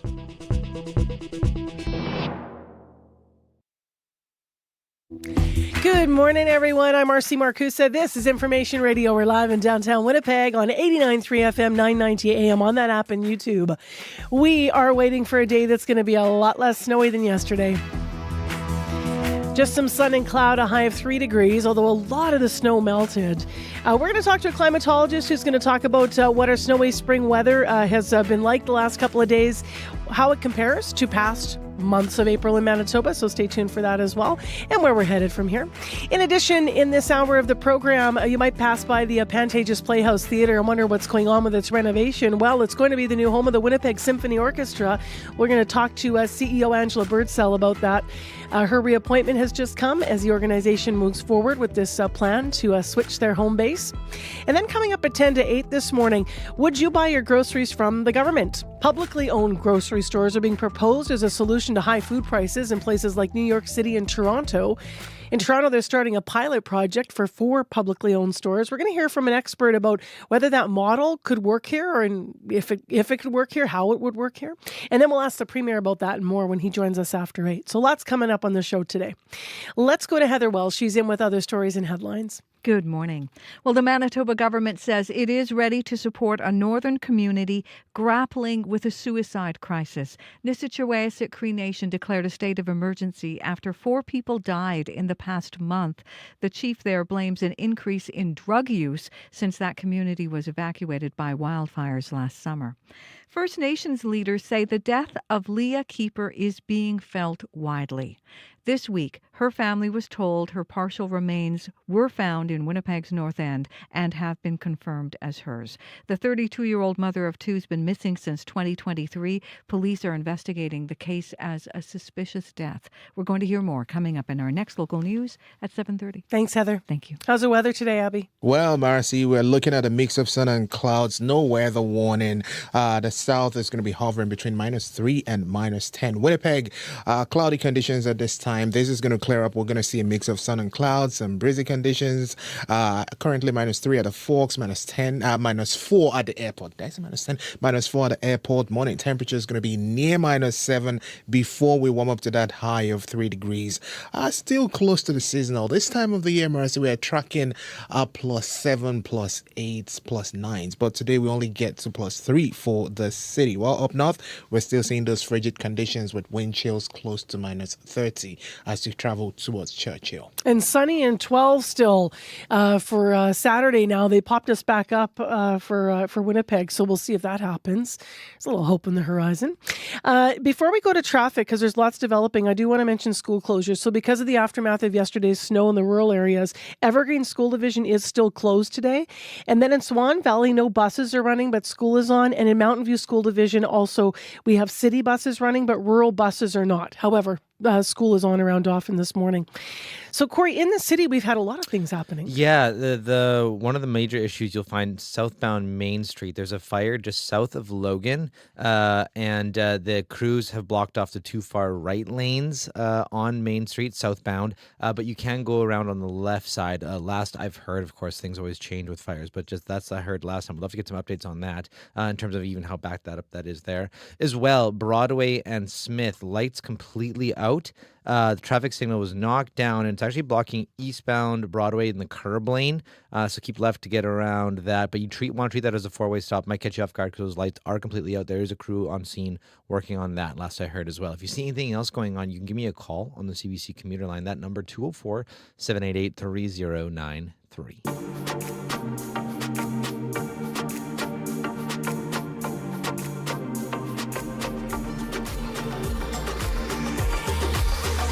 So Abby took some shots yesterday of what this snow looked like. So here is a shot. If you're watching on our YouTube channel, you can see this. This is right outside our Studio 15 CBC Manitoba window. Because remember, it was like dry in the morning and the snow came in like an hour and we were covered in white, all the trees, all of the lawn. So you can see that in this photograph, and it shows, next door to us here at CBC on Portage Ave, University of Winnipeg lawn, and all the way up, all the planters, everything covered in white. And then we also took a photo, Abby did, of the same view like hours later in the day. And there it is, we're back to spring.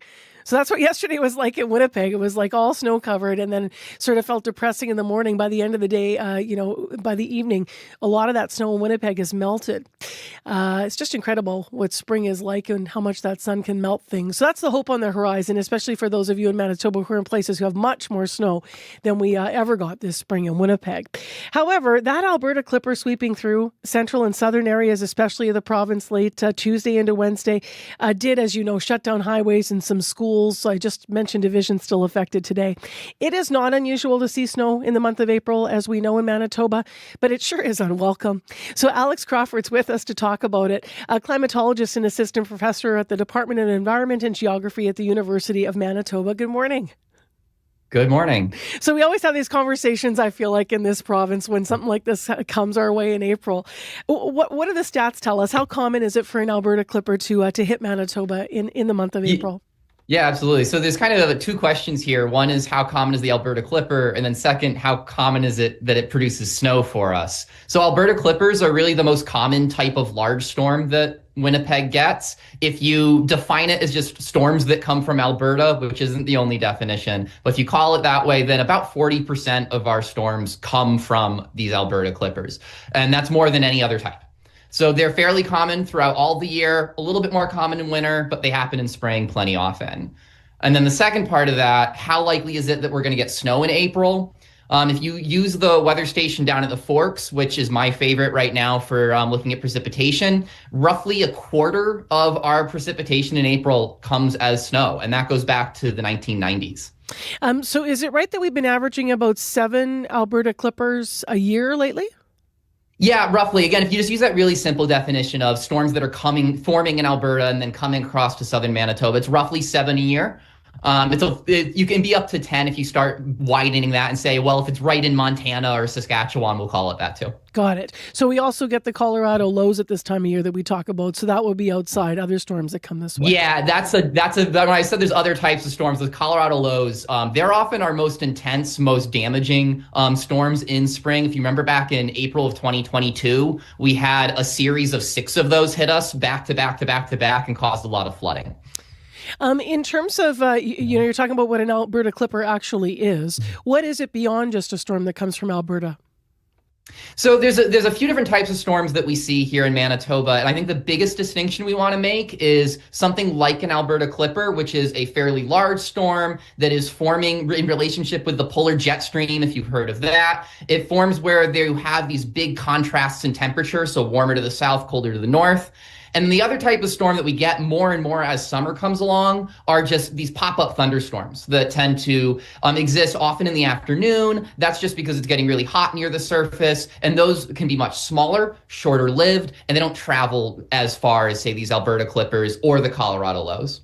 If you look back over sort of like recent years, when's the last time that Manitoba got hit with a snowstorm in the spring? So actually, the last 2 years we've had almost no snow in Winnipeg. To be clear, farther north there's been snow, of course.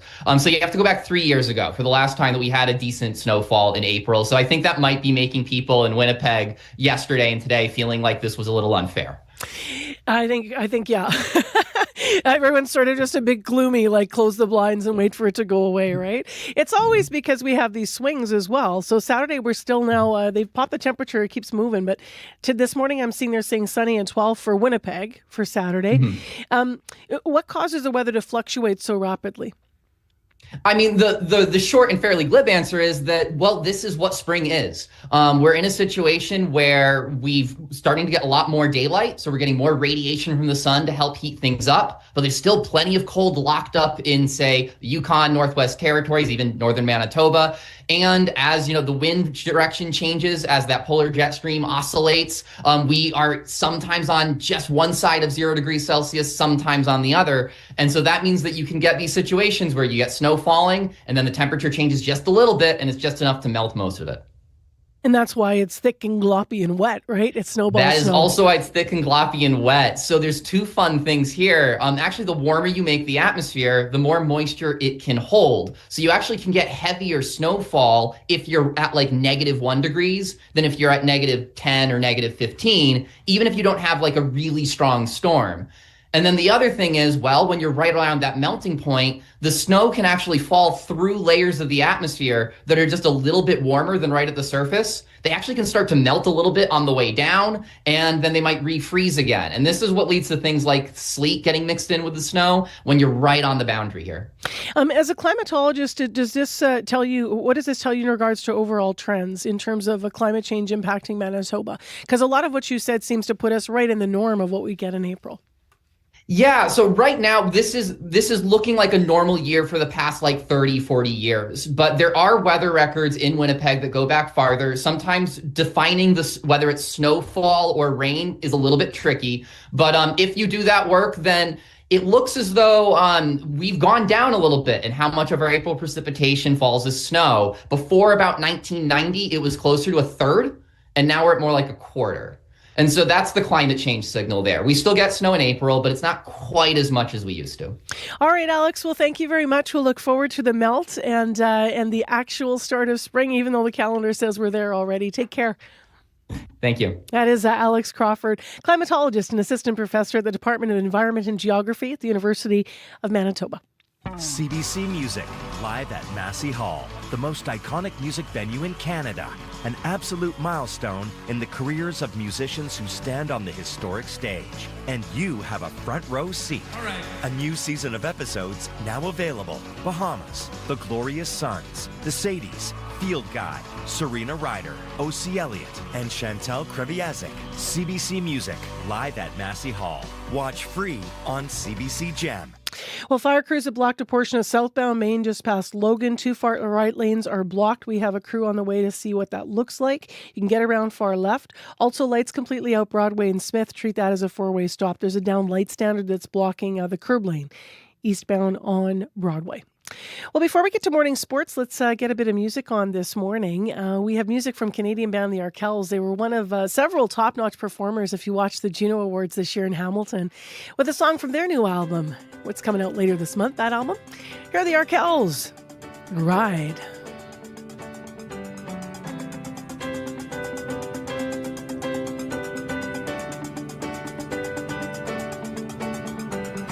Moving through the city in the nighttime, moving through the city like a searchlight. Everybody want a diamond, never had a diamond like my soul.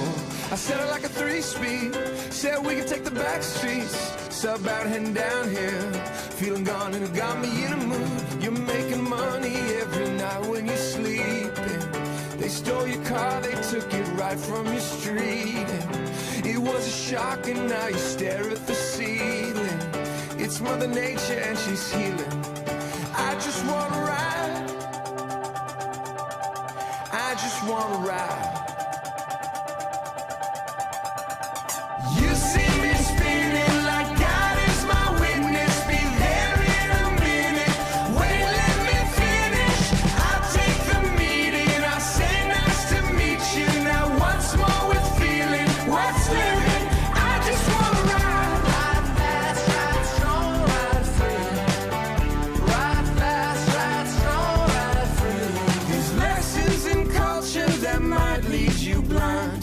The art on your wall and that bottle of wine. A shiver runs through you, yeah, right down your spine. Every time you leave your neighborhood line. There was some drama, but now take it from me. I'm getting calls that I'm starting to scream. I just wanna ride. You see me spinning like God is my witness. Be there in a minute. Wait, let me finish. I'll take the meeting. I'll say nice to meet you. Now once more with feeling. What's living? I just wanna ride. Ride fast, ride strong, ride free. I just wanna ride. Ride fast, ride strong, ride free. I just wanna ride. Ride fast, ride strong, ride free. I just wanna ride. Ride fast, ride strong, ride free. 2 wheels, concrete. This air I breathe. 2 wheels, concrete. I go high speed. You see me spinning like God is my witness. Be there in a minute. Wait, let me finish. I'll take the meeting. I'll say nice to meet you. Now once more with feeling. What's living? I just wanna ride. Ride fast, ride strong, ride free. I just wanna ride. Ride fast, ride strong, ride free. I just wanna ride. Ride fast, ride strong, ride free. I just wanna ride. Ride fast, ride strong, ride free. Arkells and Ride, that's from their new album Between Us. It's out later this month. It is right now 7:25 a.m. on CBC. Thanks for joining us in Information Radio here, live from our Studio 15 in downtown Winnipeg. Outside on Portage Avenue, all that snow has melted. We're left with the piles of dirt, but they look good because they'll soon be cleaned and then spring's on the way. We are still watching with what's going on with our Winnipeg Jets, though, to see if they're going to make the playoffs. It's getting slim now, but let's start in the NHL when we turn to morning sports next. Paul McGowan's with us. Good morning. Good morning, Marcy. Well, why don't we start with Jonathan Toews, who's up for an end-of-season award, right? Yeah, he's the Jets' nominee for the Bill Masterton Trophy, handed out to the player who best exemplifies perseverance and dedication to hockey, and Taves is the obvious choice here after 2 full seasons away from the game, recovering from long COVID.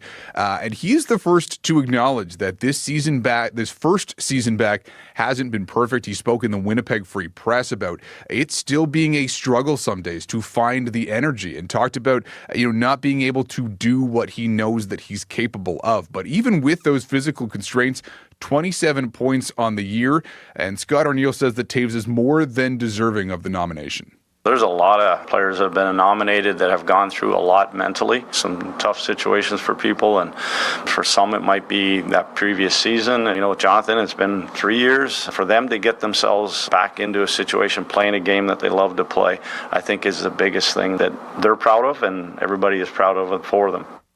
The Jets are back on the ice tonight, and as you said, Marcy, they are fighting, as they have been for months now, for their playoff lives. It feels like it was December that Scott Arniel was talking about, let's just jump one team at a time.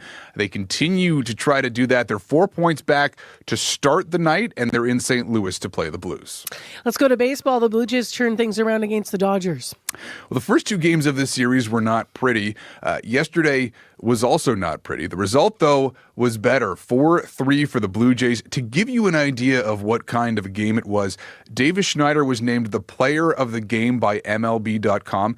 His stat line, 0 hits in 0 official at-bats with 2 walks. Now, he did score the winning run on a throwing error, but not the kind of heroics that we will remember at the end of the year. Still, manager John Schneider says he'll take it. You need a big hit, usually leads to a win. Sometimes it's scoring on an error leads to a win. You need a win. Kind of just get back to neutral a little bit, shake hands, high five, get the lights on in the clubhouse, and enjoy an off day. So, yeah, I should have just said you need something to get you in the win column. Sometimes it's a hit. Today was a little bit of everything. Whatever it takes, and enjoy the off day. The Jays are off today. They begin a series with the Twins on Friday. And finally, this morning, we should end on golf. We're going to see 3 Canadians compete in this year's Masters. And those 3 Canadians played together yesterday, a practice round organized by one-time Masters champion Mike Weir. Weir does this every year. He gathers the Canadians in the field, in this case, Nick Taylor and Corey Connors, and tries to impart his experience with what can be a very tricky golf course. No Canadian has won the Masters since Weir in 2003, but he says that Connors and Taylor both have a decent shot. I'm always impressed with Corey and Nick. Their games look so solid. Every time I play with Corey, it's like a machine. Yeah, sure, they ask me some little things around the course about how I prepared and different strategies on a few little things. It's always fun to share those. I think the thing as I play with those guys, that their game's good. Nick's proven when he gets in contention, he really thrives on that. So I'm hoping those guys get themselves in the mix, and I'd love to see them, kind of creep right there on Sunday. Mike Weir there talking to Masters broadcaster TSN. And while we're on the subject of the Masters broadcast, can we talk for a moment about the Masters theme music?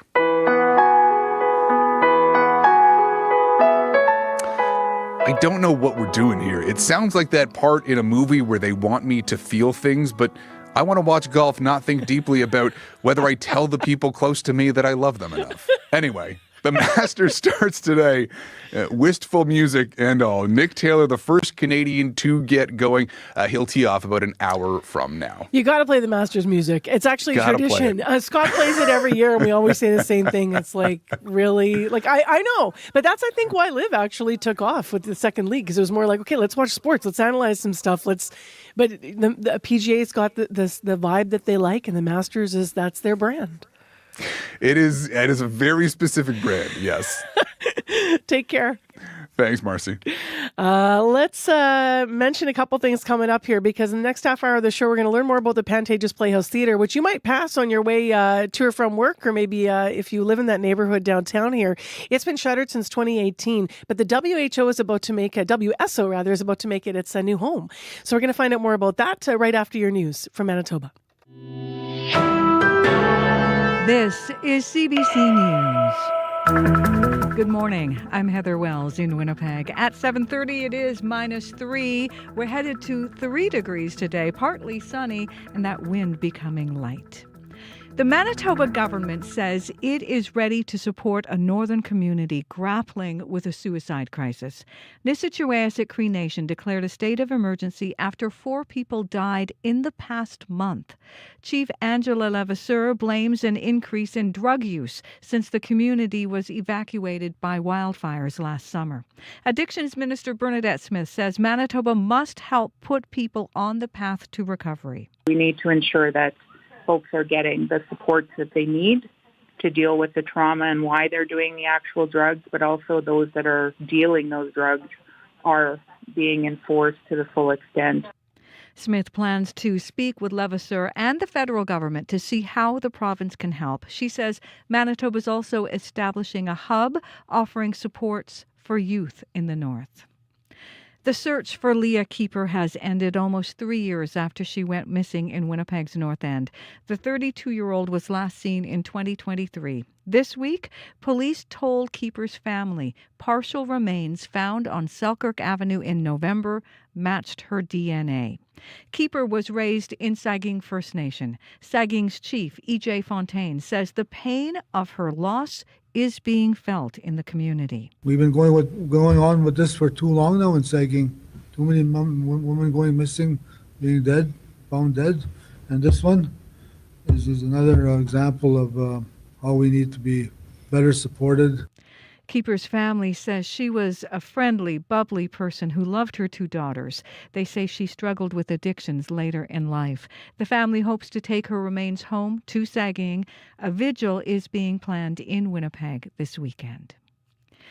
UK Foreign Minister Yvette Cooper is condemning Israel's massive bombardment of Lebanon, saying the airstrikes represent a threat to the new ceasefire between the U.S. and Iran. We want to see an end to hostilities in Lebanon. I think what Israel was doing yesterday with this escalation of strikes was completely wrong. Israel attacked many targets across Lebanon, including multiple buildings in Beirut. Lebanon's health ministry says more than 250 people were killed, more than 1,000 others were injured.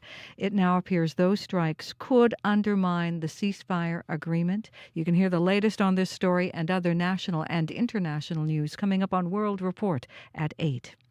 The Manitoba Institute of Trades and Technologies programs will continue to be offered at a different school. Red River College Polytechnic is absorbing 19 of MITT's programs, the Manitoba Institute of Trades and Technology. It comes after MITT announced it is closing amid low international student enrollment.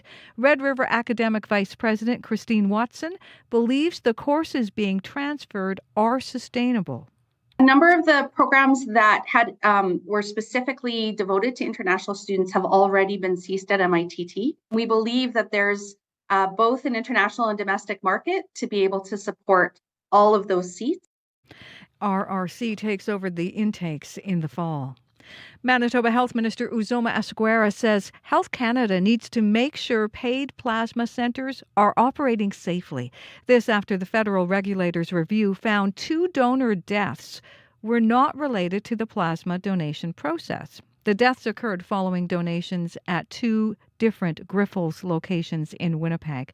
Asseguera points to recent inspections of Grifols' head office, which found issues with training and communication. That is my expectation as the minister, that this company and that Health Canada make sure that Manitobans can trust that protocols are being followed, policies are being followed, and that Manitobans' safety is being prioritized. The minister says working with the College of Physicians and Surgeons could be an option to enhance safety.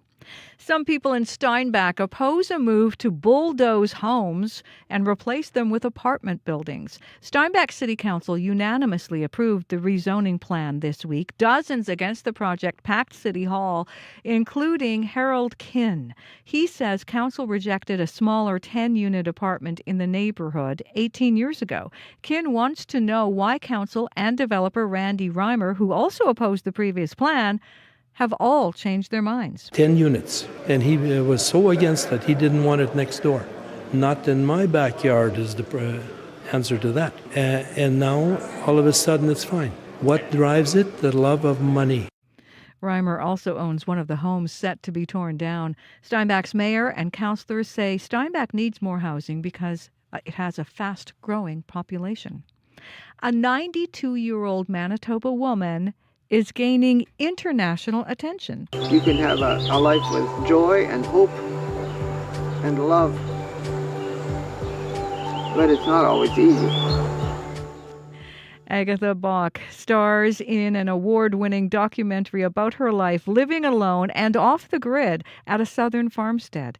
Bach usually stays at that farm until the first snowfall, but her health prevented her from going last year. She hopes she can get out to her garden this summer. Many people have told me about 15 years already that I should quit the farm. Why am I still there? Why am I still doing this? Why can't I stay in the city? And I said, I don't want to stay in the city and watch the cars go by. The film, called Agatha's Almanac, plays at the Dave Barber Cinematheque until next Wednesday.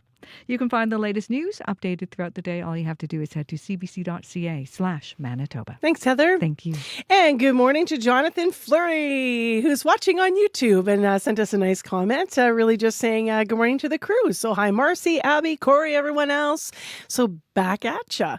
Remember, you can watch the show anytime there. The other thing that you're going to get beyond, bonus of visuals and seeing our guests and all the added video that comes by watching our show live on YouTube is you're also going to see the weather maps. So Abby's about to talk about what's happening with the forecast in the regions. Yes, Marcy, the province is going to be seeing more like a mix of sun and clouds. Today, most of the province will enjoy mild conditions, though the northern part towards Churchill, we're still seeing wind chills close to -30 this afternoon. Forecast for Winnipeg and the Red River Valley region brings cloudy skies. That should clear to a mix of sun and clouds as we get into the morning. It's currently -3 at the Forks, and we're tracking -4, -5 at the airport. Morning temperature is going to stay around -7 before we get to a high of +3 today. In the southern part of the province, the Pembina Valley region from Morden all the way towards Port Perry, we're seeing temperatures around -3, warming up to 4 degrees later. Across the Westman region, Brandon and nearby communities, we're looking at -8 and cloudy conditions now. You warm up to +4 later. For the Parkland region, from Dauphin all the way towards Roblin, -9 at this time. Sunny conditions you're enjoying. You warm up to +2. While in the Interlake region, Gimli and nearby, we're seeing -8 there. Expecting a mix of sun and clouds today. You warm up to 1.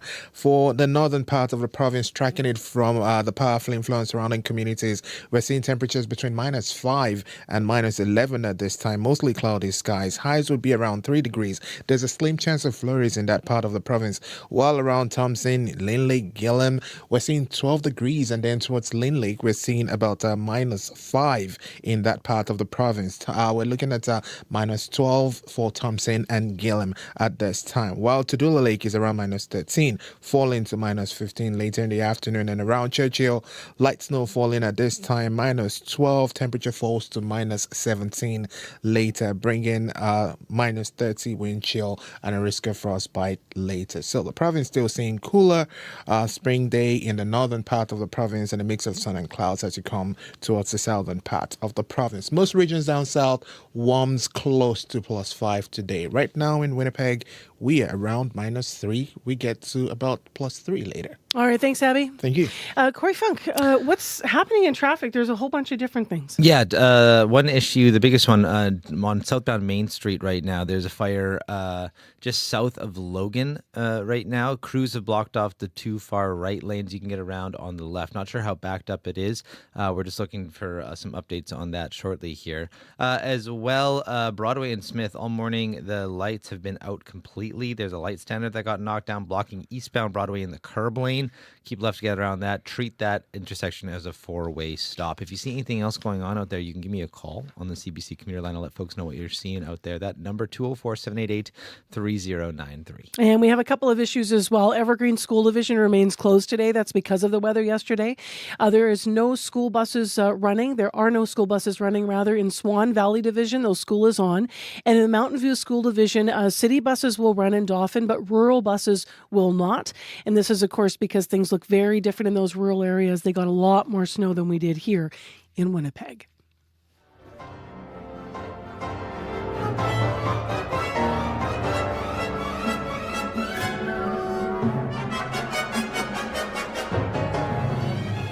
Well, we are listening to a little bit of the Winnipeg Symphony Orchestra. They just announced this week that CEO Angela Birdsell has renewed her contract in an expanded new role as CEO of WSO and the Pantages. The Pantages Playhouse Theatre, the corner of Main and Market, that, as you probably know, has been closed since 2018. It had been deteriorating. It was shuttered, and then there were plans. What would come next with it? It will soon be the new home for the WSO once renovations are complete. And Angela Birdsell joins us now. Good morning. Good morning, Marcy. How are you feeling about moving into the Pantages? Well, we don't have our heads wrapped around moving in quite just yet. What we do, what we're extremely preoccupied with in a very positive way is the embarking on the renovation of this huge project. And I think, we've been working behind the scenes for a couple of years now on the design, what it would look like. How do you take a vaudeville theater from 1915 and transform it into a modern performing arts facility, at the same time maintaining its, some of the most cherished and beautiful aspects of the hall. It's an incredible piece, and we can't wait for people to see it. Yeah. Again. That's the first thing that I thought about, because the history is, as you said, of vaudeville. Many of us in Winnipeg, as I grew up here, might have even performed on that stage. Like, my Ukrainian dance group used to be there and such. So I know what it's like there. Like, it's very much still, in its original state. And I'm thinking to myself, what's the sound going to be like in there? So is that one of the biggest things that is your challenge, keeping the history, but also making it the proper acoustics for the WSO? Yeah, that's absolutely the challenge. And so back in 2023, the owners of the building are the Performing Arts Consortium of Winnipeg. It's a group of dedicated volunteers who, have been tasked since 1995, this organization, to steward the facility. They took ownership of it in 2022. And over that period of time, we started assembling a team of designers and donors who helped support this phase. And the key questions we had to answer, number one, is could it be adapted for use by any acoustic group, not just the Winnipeg Symphony Orchestra, but that sort of ability to transfer sound out. Second of all, what would it take to do so? And third, what would it cost, of course?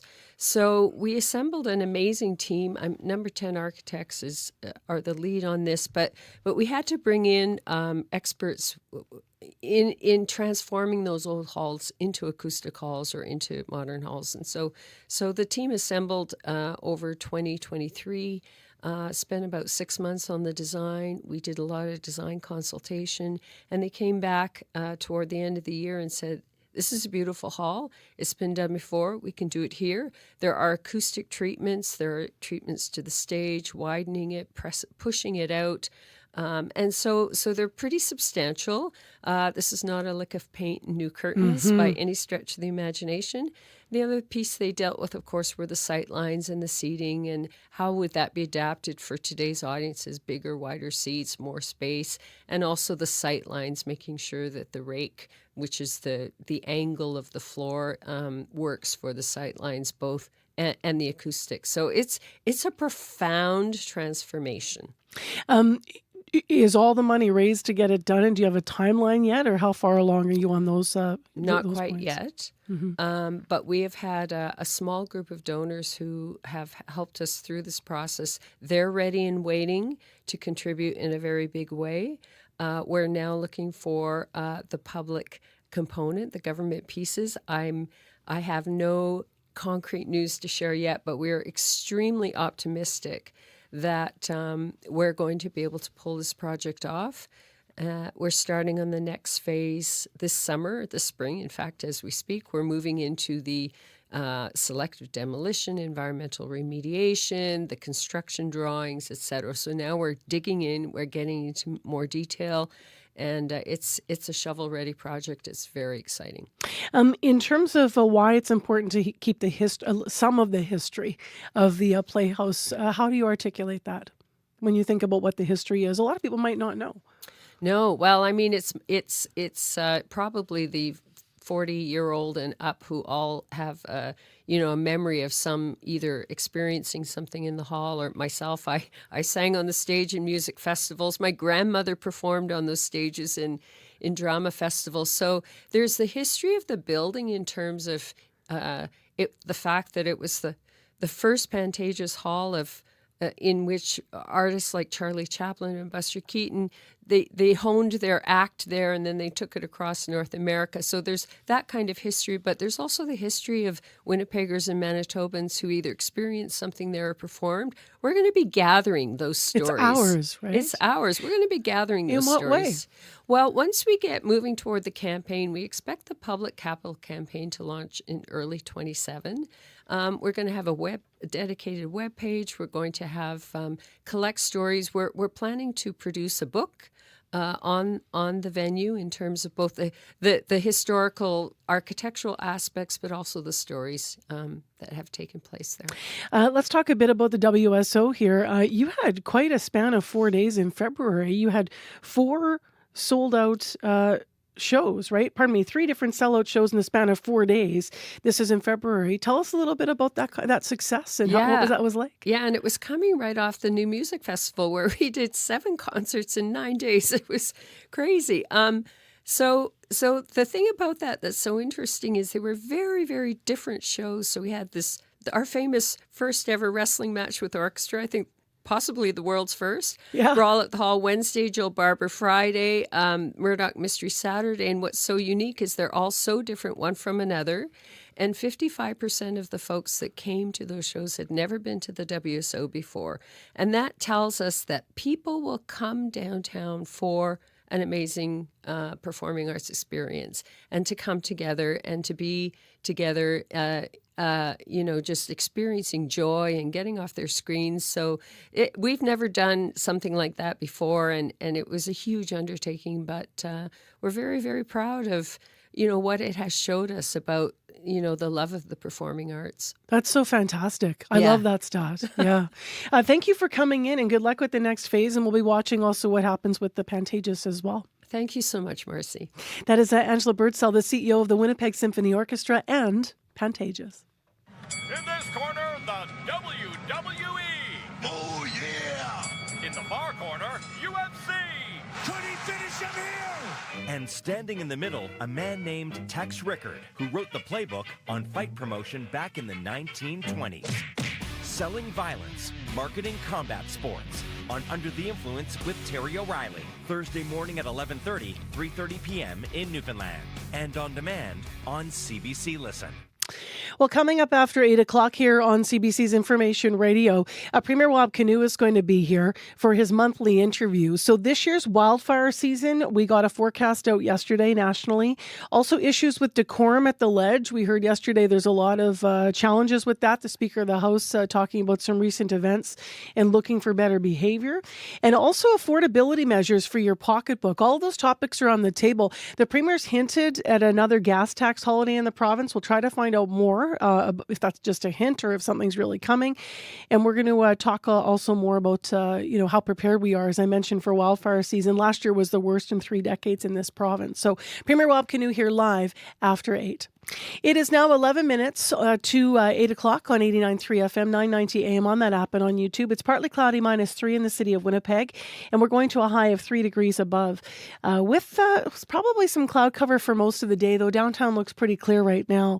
We're hanging on to the hope that Saturday's forecast will hold because it looks sunny and 12 degrees. Man, we won't have seen that in a very long time, so we'll see if that holds for us. Next on the show, let's talk about grocery prices. They are becoming increasingly unaffordable for, all Canadians and certainly Manitobans. Many people say the provincial government's plan to cut the sales tax on food and grocery stores, the PST, isn't going to be the only thing that's going to help us. Another solution that's being proposed elsewhere is publicly owned grocery stores.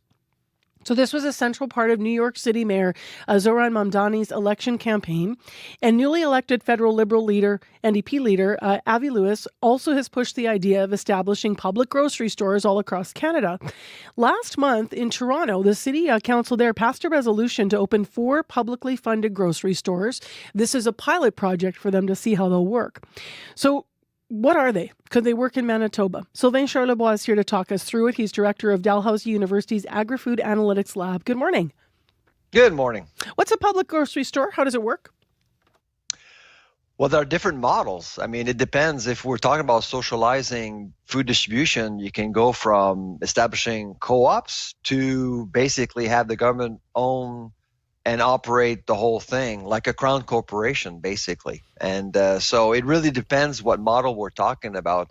What I'm hearing is that both from the NDP at the federal level, because Mr. Lewis, the new leader, has actually said that he wants Canada to operate 50 publicly owned stores across the country with several food hubs to support these stores. And in Toronto, we're hearing the same thing. So it would be basically the city operating and owning the whole thing.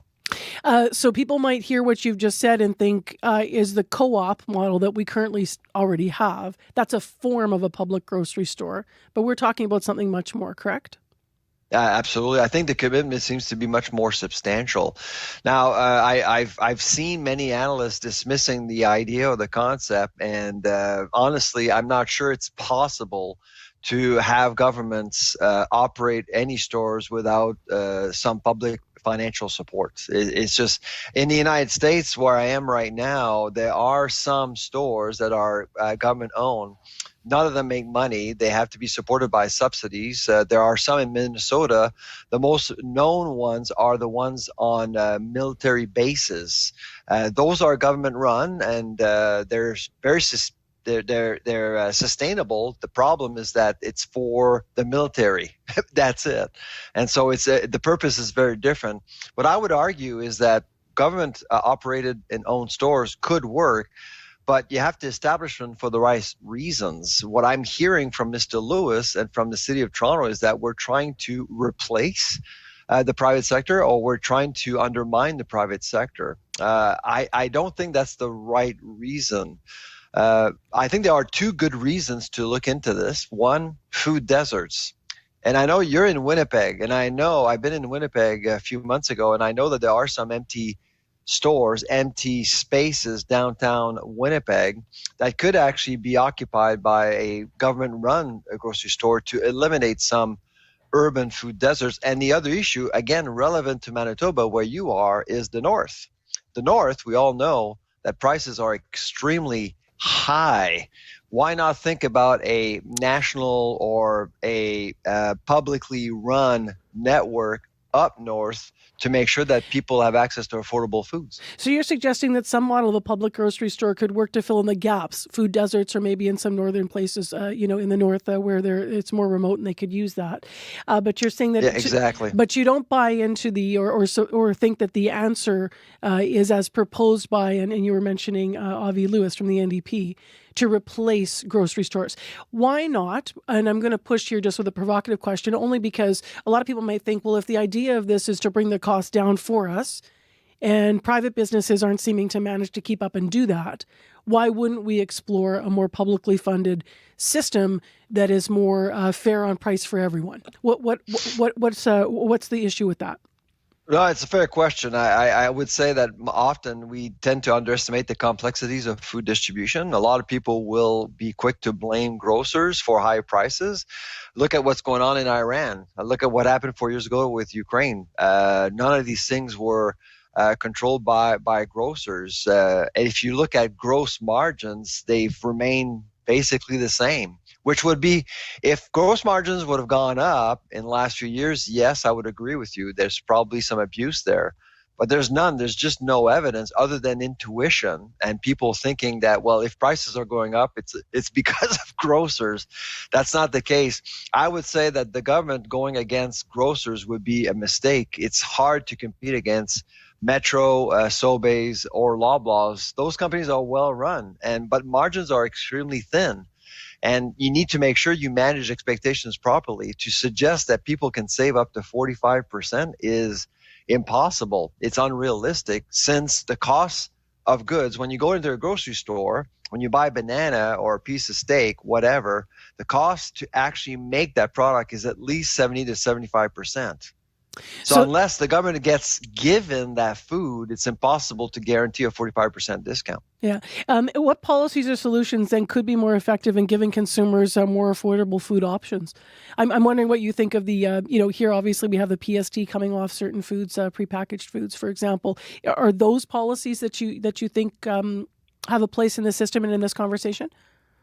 I would argue that Manitoba right now is probably the only province who is actually trying to reduce costs at the grocery store, like for real.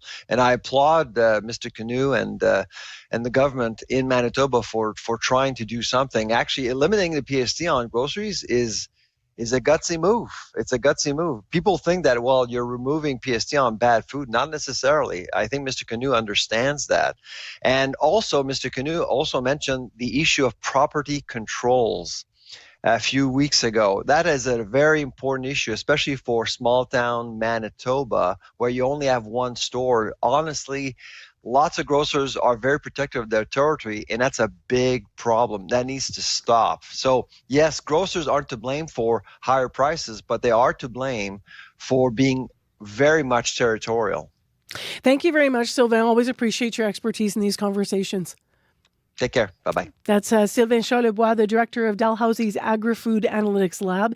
He joined us this morning to give us his take on recent proposals for publicly owned grocery stores. Toronto, for example, is going to pilot 4 of them. And in New York, it was part of the plank of the recently elected new mayor in his campaign. We'll ask Wab Canoe, our premier here in Manitoba, about that idea of publicly run grocery stores, what he thinks of that after 8. And specifically, we'll also ask him in our monthly interview what he thinks of what Sylvain proposed. If not part of replacing a whole system to make things more affordable for you, could they be part of helping with food deserts, that idea of a publicly funded and owned grocery store in the areas like downtown where people continue to say that they have a challenge finding food, or in other neighborhoods in Winnipeg or even in communities up north? So we'll put that question to the Premier. We're also going to talk to Wab Canoe this morning about what is happening with the potential for this season's wildfires. Yesterday we heard from some leaders in some communities in this province that say they're still waiting for last year's report on the wildfire season so they can better prepare. So now here we are in April. And so where is that data? And we'll find out from the Premier. And that's all coming up after 8. Right now, we can tell you in Winnipeg it's -3. Brandon's mostly cloudy, -8. Thompson is -10 this hour. We're heading for a high of 3 degrees above in Winnipeg with a cloudy day, much calmer because the snow is not a factor this morning in Winnipeg. Brandon, mix of sun and cloud, high of 4 degrees for you, and in Thompson, a high of 2 degrees with some increasing cloud, and you are expecting some light snow to start this afternoon. Let's go to Heather Wells. She's here with our morning headlines. Good morning. Good morning. Well, First Nations leaders say the death of Leah Keeper is being felt widely. This week, Keeper's family was told her partial remains found in Winnipeg's North End have been confirmed as hers. The 32-year-old mother of 2 had been missing since 2023. Police are investigating the case as a suspicious death. And dozens packed Steinbach City Hall this week, opposing a move to bulldoze homes and replace them with apartment buildings. Steinbach City Council unanimously approved that rezoning plan Tuesday night, even with the opposition. I'll be back with more Manitoba news coming up at 8:30. All right. Thanks, Heather. Thanks. No school in the Evergreen Division today. No school buses in Swan Valley, but school's on. No rural buses in the Mountain View School Division, but in Dauphin City buses are running and all school is on. Here in Winnipeg, southbound Main, just past Logan, you lose your 2 right lanes as crews continue to attend to a fire there, so keep left and call us if you need. 788-3093. World Report is next on CBC.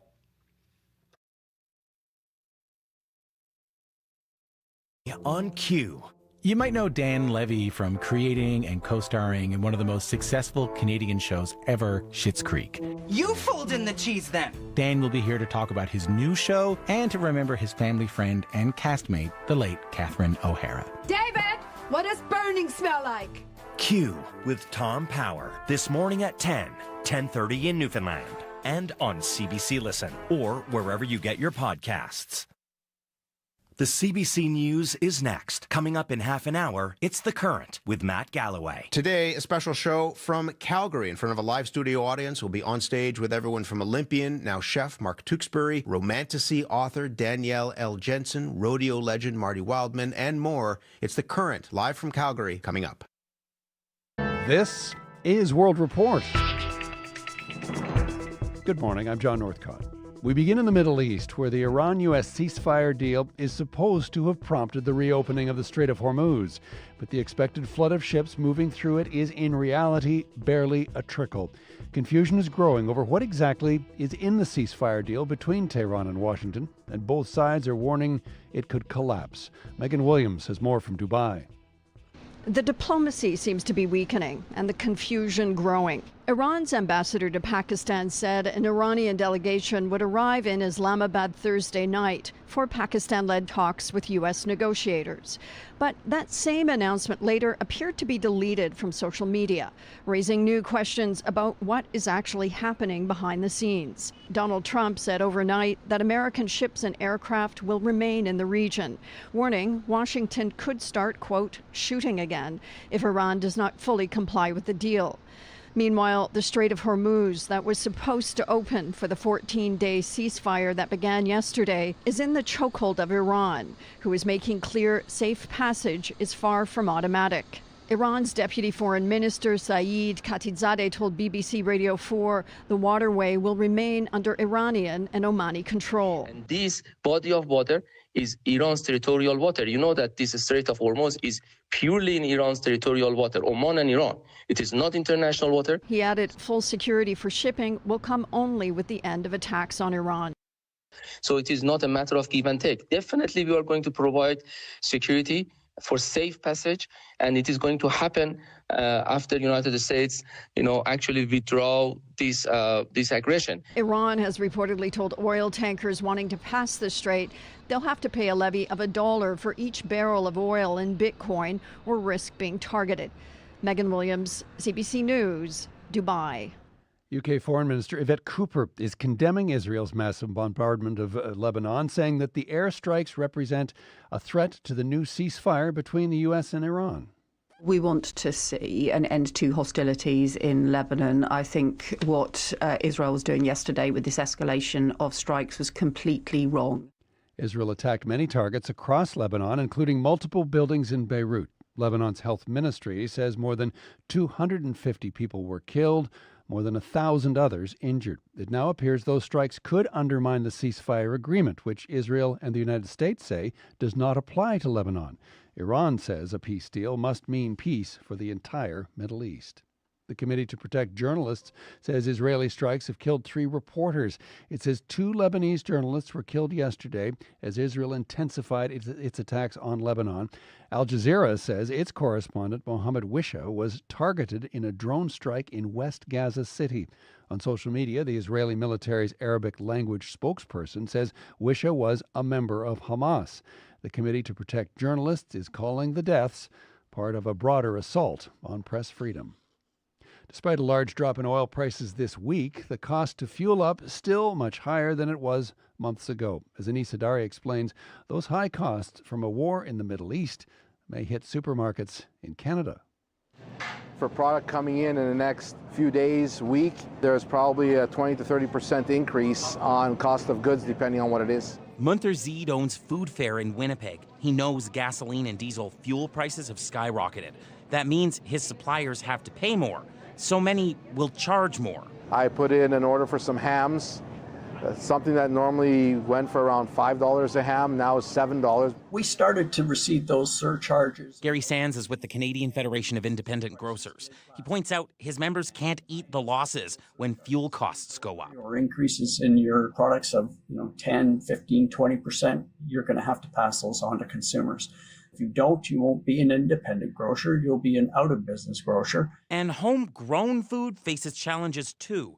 Global fertilizer prices are up due to blocked shipments at the Strait of Hormuz. Ceasefire or not, whether prices drop enough will depend on the conflict there. Farmers are potentially having to make difficult decisions if they haven't pre-bought their fertilizer. Craig Johnston is the chief economist at Farm Credit Canada. Are they going to adjust their planting decisions? Are they going to use less fertilizer? All of this can affect how much we grow in Canada. It's 35, 48.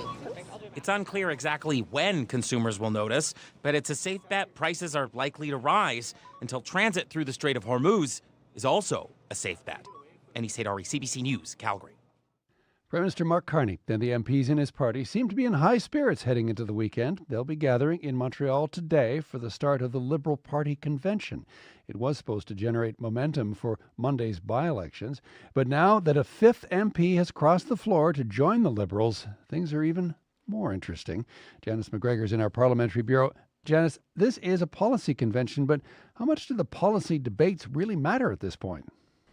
Good question, John, because, well, party activists are often motivated by their perspectives on hot issues. Mark Carney and his cabinet are not bound by what the grassroots says this weekend.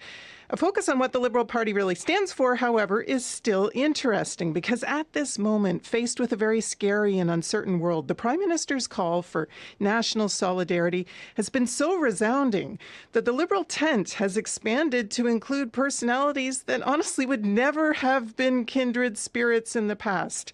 The, shall we say, ideological range of the most recent two floor crossers, Indigenous NDP MP Laurie Idlot from Nunavut, driven by issues like housing shortages and social inequities in the north. What does she have in common with the other newcomer as of yesterday, Marilyn Gladu, former Conservative MP that dined with convoy protesters, questioned vaccine mandates, and briefly ran for the party's leadership on a socially conservative platform? And what do either of them have in common with, say, the three Liberal candidates in the urban and suburban by-elections in Toronto and Terrebonne, just north of Montreal? Is this a party with enough like-minded causes and values to be sustainable? Once the current crisis passes, this weekend may be an attempt to figure out what the common ground could be. A lot of big questions there, Janice. Let's talk about another one. Pierre Poilievre's convention was supposed to have settled the question of his leadership earlier this year, but having lost yet another MP, is that big question truly behind him? Not at all. In fact, trouble may be once again over the horizon for him because yesterday's floor crossing refocuses his critics on the party's dismal polling numbers. It's left people whispering about whether there are still more floor crossers to come. He'll be out later today on the West Coast trying to land a message about defending property owners concerned about recent court decisions on Indigenous treaty rights. But it's hard to focus on his policy takes when he appears to be fighting a more existential battle to hold his caucus together. Janice McGregor in Ottawa. Thank you, Janice. You're welcome. If all goes according to plan, today is the Artemis 2 mission's last full day in space. Jeremy Hansen and the other three astronauts on board the Orion spacecraft are making their way towards Earth. And last night they did another live Space to Earth question and answer session, talking to Prime Minister Mark Carney and young Canadians. Karen Pauls has the story.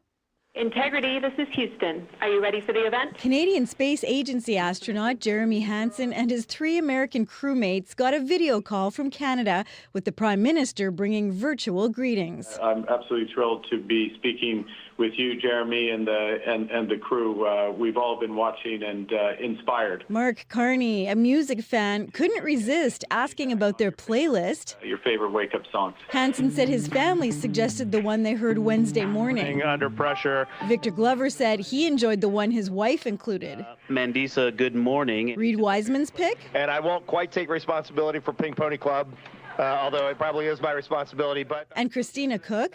My song was Sleepyhead. Hi, everyone. The minister responsible for the Canadian Space Agency, Melanie Joly, asked if the trip has changed Hansen's perspective on humankind. He said it's only reinforced what he already believed. The purpose of humanity is joy and lifting one another up, creating together versus destroying. The Ontario astronaut showed off his mission patch, created by Anishinaabe artist Henry Guimond. A young woman asked, "Is there anything that you learned from the elders at the Turtle Lodge that impacted your journey to space?" I'm just going to try to spend my day walking with these attributes: courage, humility, respect, love, honesty, wisdom, and truth.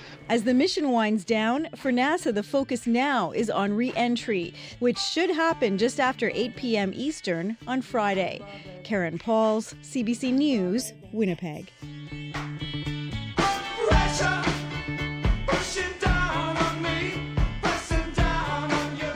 And that is the latest national and international news from World Report.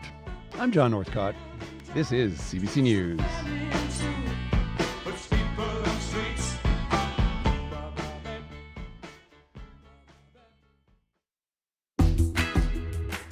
Good morning, Manitoba. I'm Marcy Marcusa. This is Information Radio. Thanks so much for joining us. Well, we've got a less active day than yesterday weather-wise for sure, but we still do have some school closures. And a lot of problems in traffic, actually. So we'll talk about those in just a moment. We also, this half hour on the show, have Premier Rob Canoe live in our studio for his monthly interview and lots to talk about. So this year's wildfire season we'll be discussing because there was a forecast put out yesterday. Also, issues with decorum at the ledge continue to come up. And affordability measures for your pocketbook are on the table for our discussion with the Premier. He's hinted that maybe the gas tax could be back. We'll see whether or not he'll give us more than just a hint about what he's thinking there. Also, we're going to talk about something, if you were with us before 8. There's this idea in Toronto right now and in New York, but in Toronto they're piloting publicly funded and publicly owned grocery stores. Is that something that could be entertained here in Manitoba? And if so, why and where? So there's a couple things we're going to be covering. I want to quickly cover what is closed for the weather. So Evergreen School Division is still closed because of the aftermath of the storm yesterday. Swan Valley School Division isn't running buses, but school is on. And Mountain View School Division also not running buses in the rural part of that division, but in Dauphin the buses will run, and again, school is on. Heather Wells here now with other headlines. The Manitoba government says it is ready to support a northern community grappling with a suicide crisis. Nisitchewayasik Cree Nation declared a state of emergency after 4 people died in the past month. The chief there blames an increase in drug use since the community was evacuated by last summer's wildfires.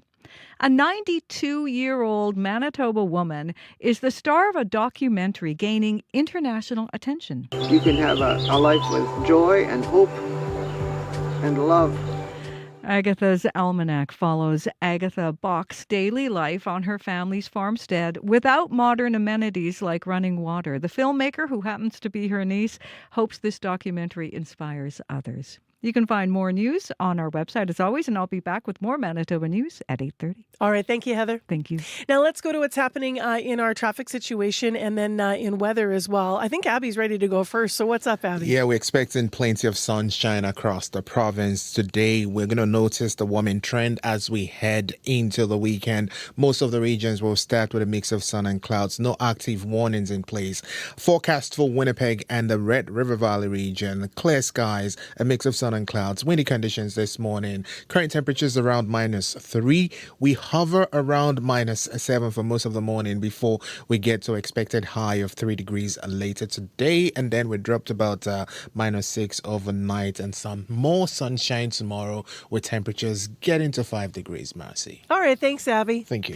Corey Funk, what is still happening out there and what's cleared up here? Yeah, the biggest issue, southbound Main, just past Logan. There's a fire. Crews have blocked off the 2 far right lanes, leaving just that left lane there, and that means you just got 1 lane from Logan till about Alexander on southbound Main right now, so obviously that's going to cause some backups for folks. Also, on Notre Dame and Erin, there's a stalled truck in the westbound curb lane on Notre Dame. It's blocked right now, so that might be causing some delays as well for folks. And all morning, there's been an issue at Broadway and Smith. The light's completely out. Crews are on scene working to fix that. Treat that as a 4-way stop. A down light standard is blocking the curb lane on eastbound Broadway. If you see anything else, you can give me a call, 204-788-3093.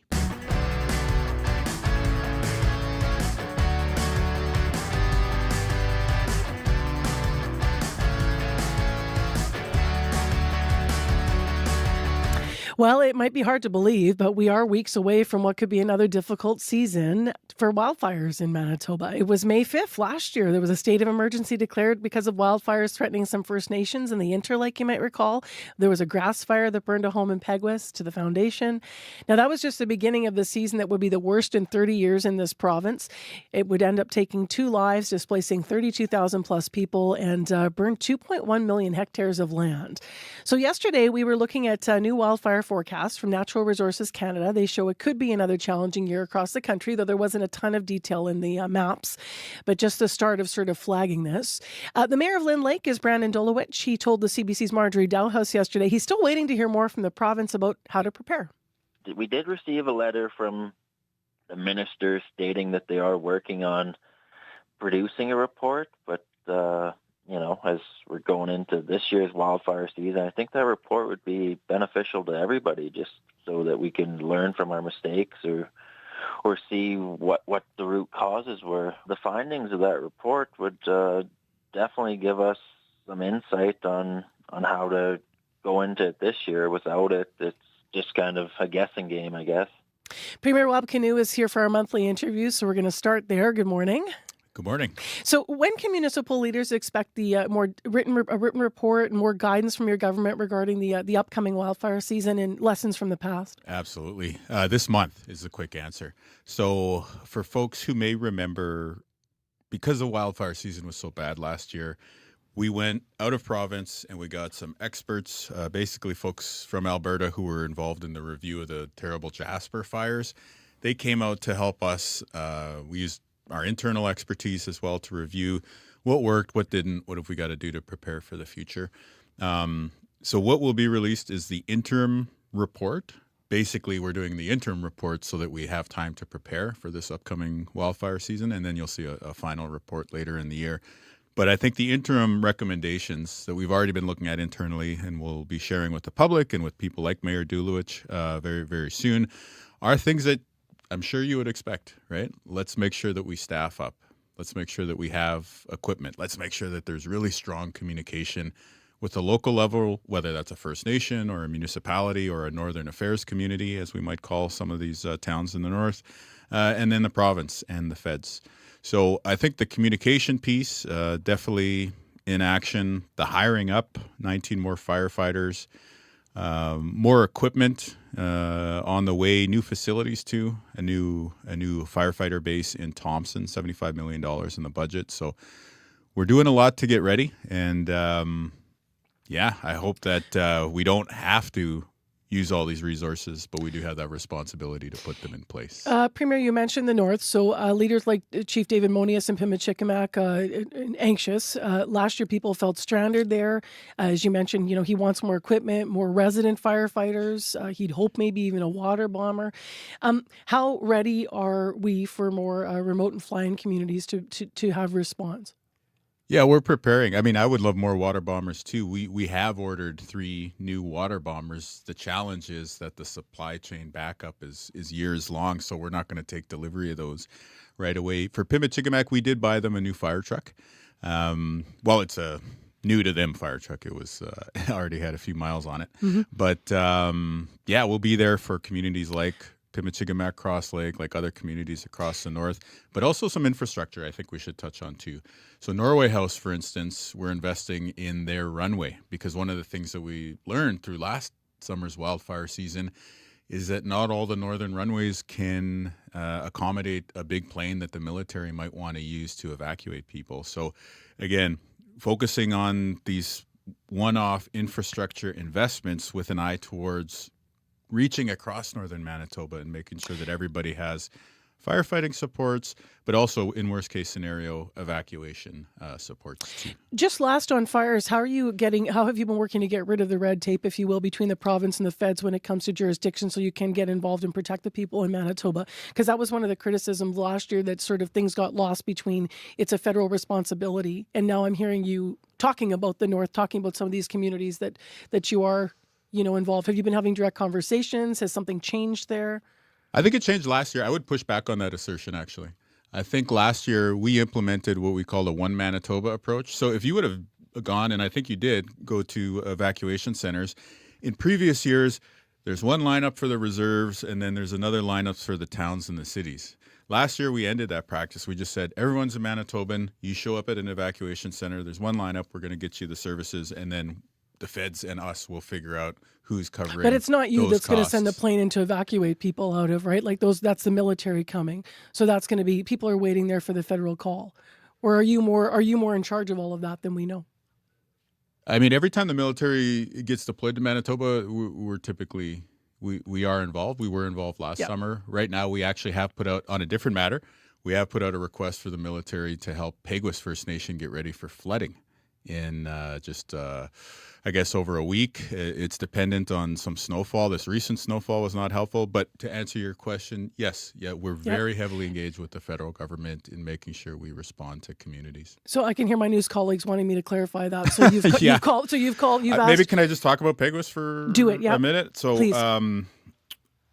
Last weekend, I'll say, we looked at the weather forecast, and the flood forecasting center at the provincial level said this is going to be a potentially very threatening spring for the Fisher River area. So within a few hours, I was on the phone with the chief of Peguis First Nation. From what I understand, Fisher River Cree Nation, also along the Fisher River, had the ability to mobilize some resources. Peguis was in a little bit different of a situation. So what we've done there quickly, and I think maybe this illustrates the previous question you were asking about in terms of like how do we work between the different jurisdictions, is we have advanced $1 million to Peguis just so that there's no cash flow issues over this next, between now and say the 15th, 16th of April. Let's make sure that anybody who can be hired to put sandbags up and protect homes can do so. Any sort of resources that are needed within the community can be acquired. We, through our Manitoba Transportation and Infrastructure, have moved about 200,000 sandbags to Peguis so far, with the expectation that we need to get to 1 million or 2 in the community. And we've also put out the call to a private sector organization that's largely made up of military veterans called Team Rubicon. We've been working on this with the feds through Indigenous Services Canada. They're coming in, I believe, today to do an assessment on the ground of the flood mitigation efforts needed. And then we've also put in the request for the military.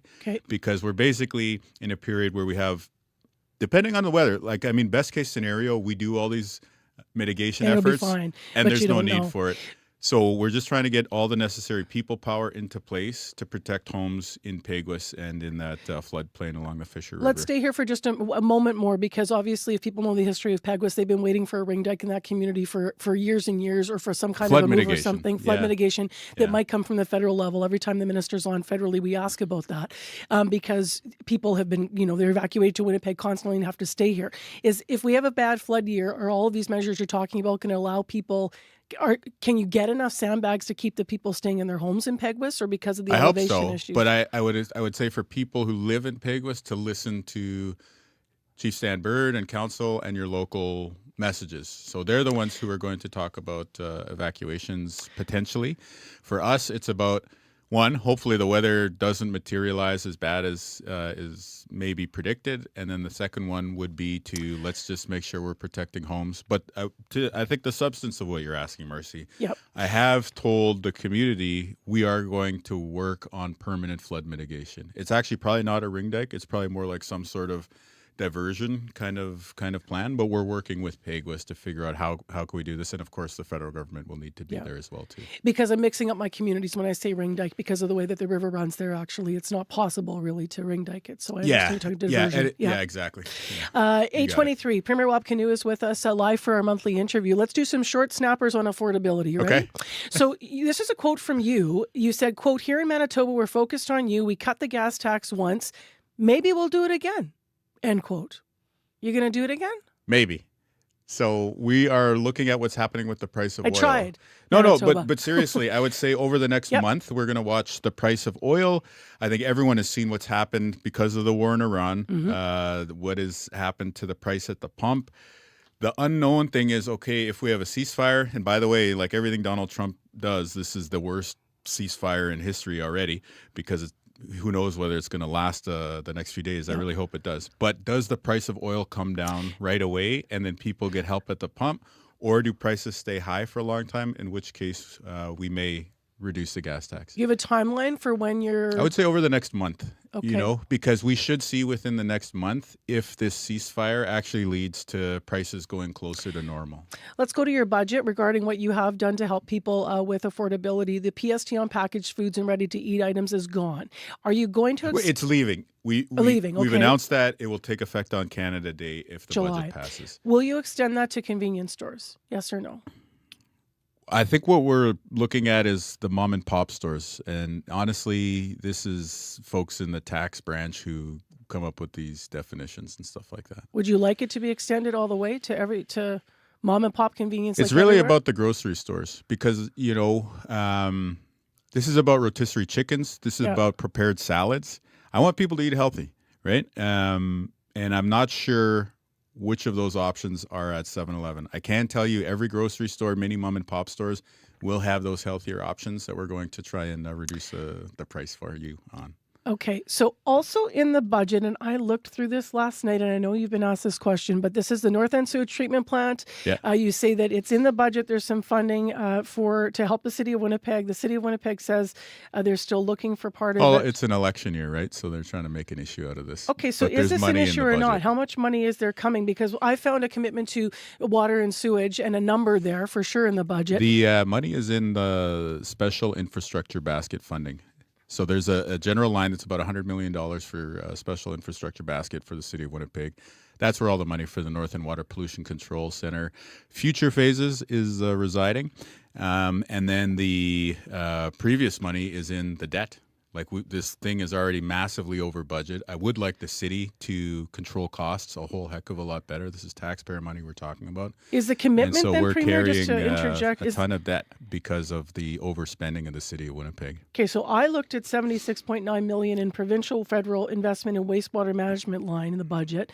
That's not what you're talking about. Yeah, no, I'm talking about something called the SIB. Yep, and so that is a direct $100 million that goes to the city every year. Yeah, yep. City of Winnipeg, for all sorts of different infrastructure initiatives. Currently, there's about $30 million of that gets earmarked for the North End Water Pollution Control Center. Okay. As we work with the feds to come up with the financial arrangements for Phase 3, you're likely to see more dollars shift from there. Got so it. yeah, the money is budgeted to pay for the North End plant. Thank you for clarifying. I was going to ask how much of that $100 million, so $30 million, and then Phase 3, though, money is still not committed. But it will be coming from that pot of money. Okay. Because that money, it exists every year after year into future budgets.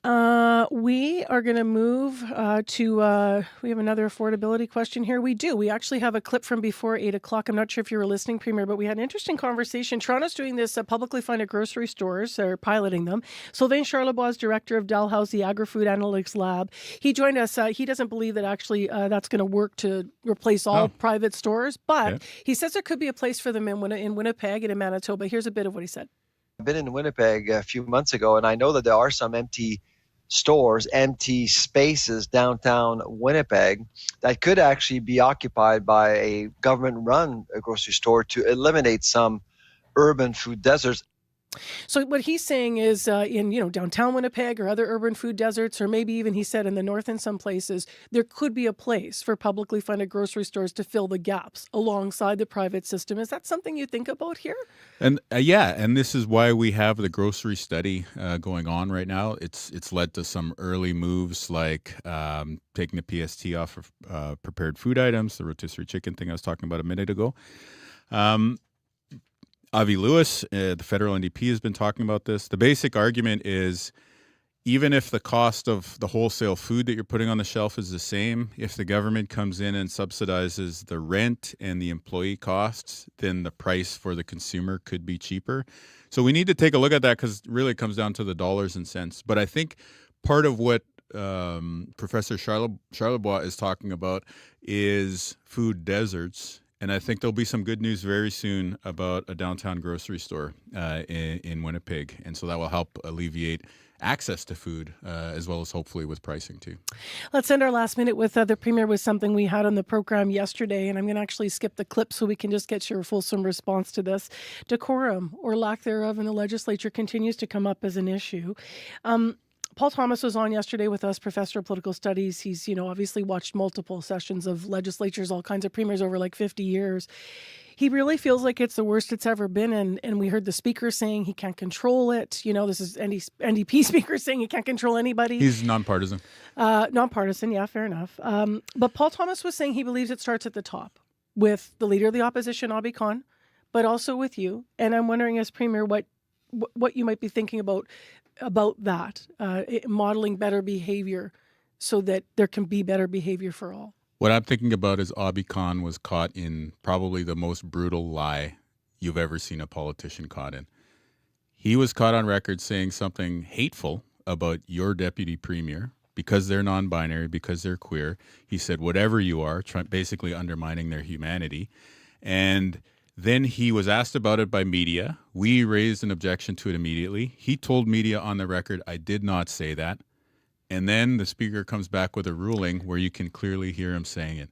It is like everyone has this perception of politicians and the truth and stuff like that, but This is an undeniable example of somebody caught dead to rights lying. Well, we had this yesterday, though, Premier. We had full coverage of this yesterday, and we did play that and talk about the speaker siding with the NDP. For sure. But I just want people, because not everybody gets a chance to listen to the news every day. That's fair enough, I just want people to know, like, you cannot believe a single word this guy says. So is there an overall issue, though, in the House with decorum? Because at the end of the day, if we're looking at leaders, we're looking for leaders to rise. So if you and Obby Khan are across each other in the ledge, and people are this isn't about me and Obby Khan, though. Like I recognize the media wants to personalize it, but I'm going for what Paul Thomas said yesterday with leadership. This is about the deputy premier. Right? Yesterday's issue, but we've been talking about this for about a year, right? The decorum issues. I would argue decorum has been worse in the past. Do you remember when Pallister called me a name that we can't say on the air? Right? Well, what's different this time is that this is actually on the verge of hate speech. And the person who said it, Obby Khan, was busted. And he continues to lie. You have a recording of him saying the terrible, terrible thing. And then he still is asking you, don't believe your ears. So you cannot believe anything he says. So you're looking at this specific issue yesterday and not widening out to decorum. Like staying with this issue yesterday, or this rather that the speaker was talking about. Like, well, I think everyone should be talking about it. Well, I think everyone should be talking about it because, what does it mean to you to be a conservative if you support the PC party? Does it mean supporting somebody who lies and continues to lie after they were busted, saying yes when actually it's no, and everyone can see and everyone can hear it? So, yeah, I mean, to me, when you're talking about leadership of a province, it starts with integrity. And I think our team, I'm obviously biased, but I think our team has said when we say we're going to do something, we do it. Cut the gas tax, staff up healthcare, search the landfill. And on the other side of the aisle, you got somebody. So you're not owning any part of, if people believe there's you say you don't think you think decorum's been worse, and for your part at least, you're not owning any part of. There will always be room to improve. Poor decorum. You know what I mean? Like okay, if this is an important issue for everybody, sure. But you tell me if you've ever seen a politician busted in as bad of a lie as Obby Khan has been this week. And I'm not saying that to you, Marcy. I'm saying that to you, the listener out there. Go listen to the tape. Go listen to his refusal. Go listen to his insistence even afterwards. And I think you'll be like, wow, this is probably the worst lie a politician's ever been busted in. We're going to have to leave it there. You can listen to all of that and read all the coverage on CBC. Premier Rob Canoe, thank you. Yeah, thanks so much for the time. We're late getting to the news. I apologize, Heather Wells.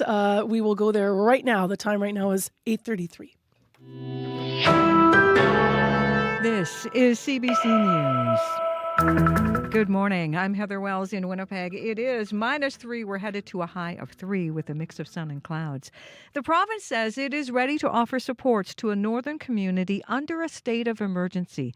Nisitchewasik Cree Nation says it is grappling with several deaths by suicide in recent months. Addictions and Homelessness Minister Bernadette Smith says there needs to be more mental health supports for young people in the north. This is very concerning for us. We want to ensure that, whatever supports are still needed there, that they are getting the support. Smith says she wants to speak with NCN's leadership and Ottawa about how government can help. The search for Leah Keeper has ended almost 3 years after she went missing in Winnipeg's North End. The 32-year-old was last seen July 2023. This week, police told Keeper's family partial remains found on Selkirk Avenue in November matched her DNA. Keeper was raised in Sagging First Nation. Sagging Chief E.J. Fontaine says the pain of her loss is being felt in the community. We've been going on with this for too long now in Sagging. Too many women going missing, being dead, found dead. And this one is another example of how we need to be better supported. Keeper's family says she was a friendly, bubbly person who loved her 2 daughters. They say she struggled with addictions later in life. Some people in Steinbach oppose a move to bulldoze homes and replace them with apartment buildings. Steinbach City Council unanimously approved the rezoning plan this week. Dozens against that project packed City Hall, including Harold Kinn. He says council rejected a smaller 10-unit apartment in that neighborhood 18 years ago. Kinn wants to know why council and developer Randy Reimer, who also opposed the previous plan, have all changed their minds. 10 units, and he was so against it, he didn't want it next door. Not in my backyard is the answer to that. And now, all of a sudden, it's fine. What drives it? The love of money. Reimer also owns one of the homes set to be torn down. People living near Clear Lake are happy motorized boats can return this season. Parks Canada says it's lifting its boat ban in place in 2024 and 25 to try to stop the spread of zebra mussels. Trevor Beauquest speaks for Fairness for Clear Lake, a coalition of cottagers and business owners in the area near Riding Mountain National Park. We think that Tom Sheldon, the new superintendent, obviously in Riding Mountain National Park, has spent more time, I think, talking not only to us, but other stakeholders and First Nations and, done a really excellent job. Parks Canada says its new watercraft management plan for Clear Lake will include a mandatory tagging program, an expanded no-wake zone to protect shorelines, and 2 non-motorized days every week. You can find the latest news updated throughout your day. Just head to cbc.ca/Manitoba. Thank you, Heather. I apologize for squishing your news. No worry. Thank you. That is Heather Wells in our news center. So last quick look at the weather. Remember, today we're not going to get snow, -3 and a high of 3 above in Winnipeg. Big thanks to Abby Adeyemi, to Darren Marash, to Leif Larson, to Nellie Gonzalez, to Alana Cole, to Heather Wells, to Sophia Peralta-Barone and Sarah Kremilowski, all worked on the program today. And Corey with a last quick word on traffic. Lights back up at Broadway and Smith, but you lose your 2 right-hand lanes on southbound Main just past Logan because of a fire. Okay, thank you, Corey. Well, enjoy the rest of the day. Lots of sunshine right now, and we get ready to go to the Current coming up next. Tomorrow on CBC, Corey Funk's going to be here hosting InfoRad as I am producing on Fridays. So take care and be well, and thanks for listening today. I'm Marcy Marcusa.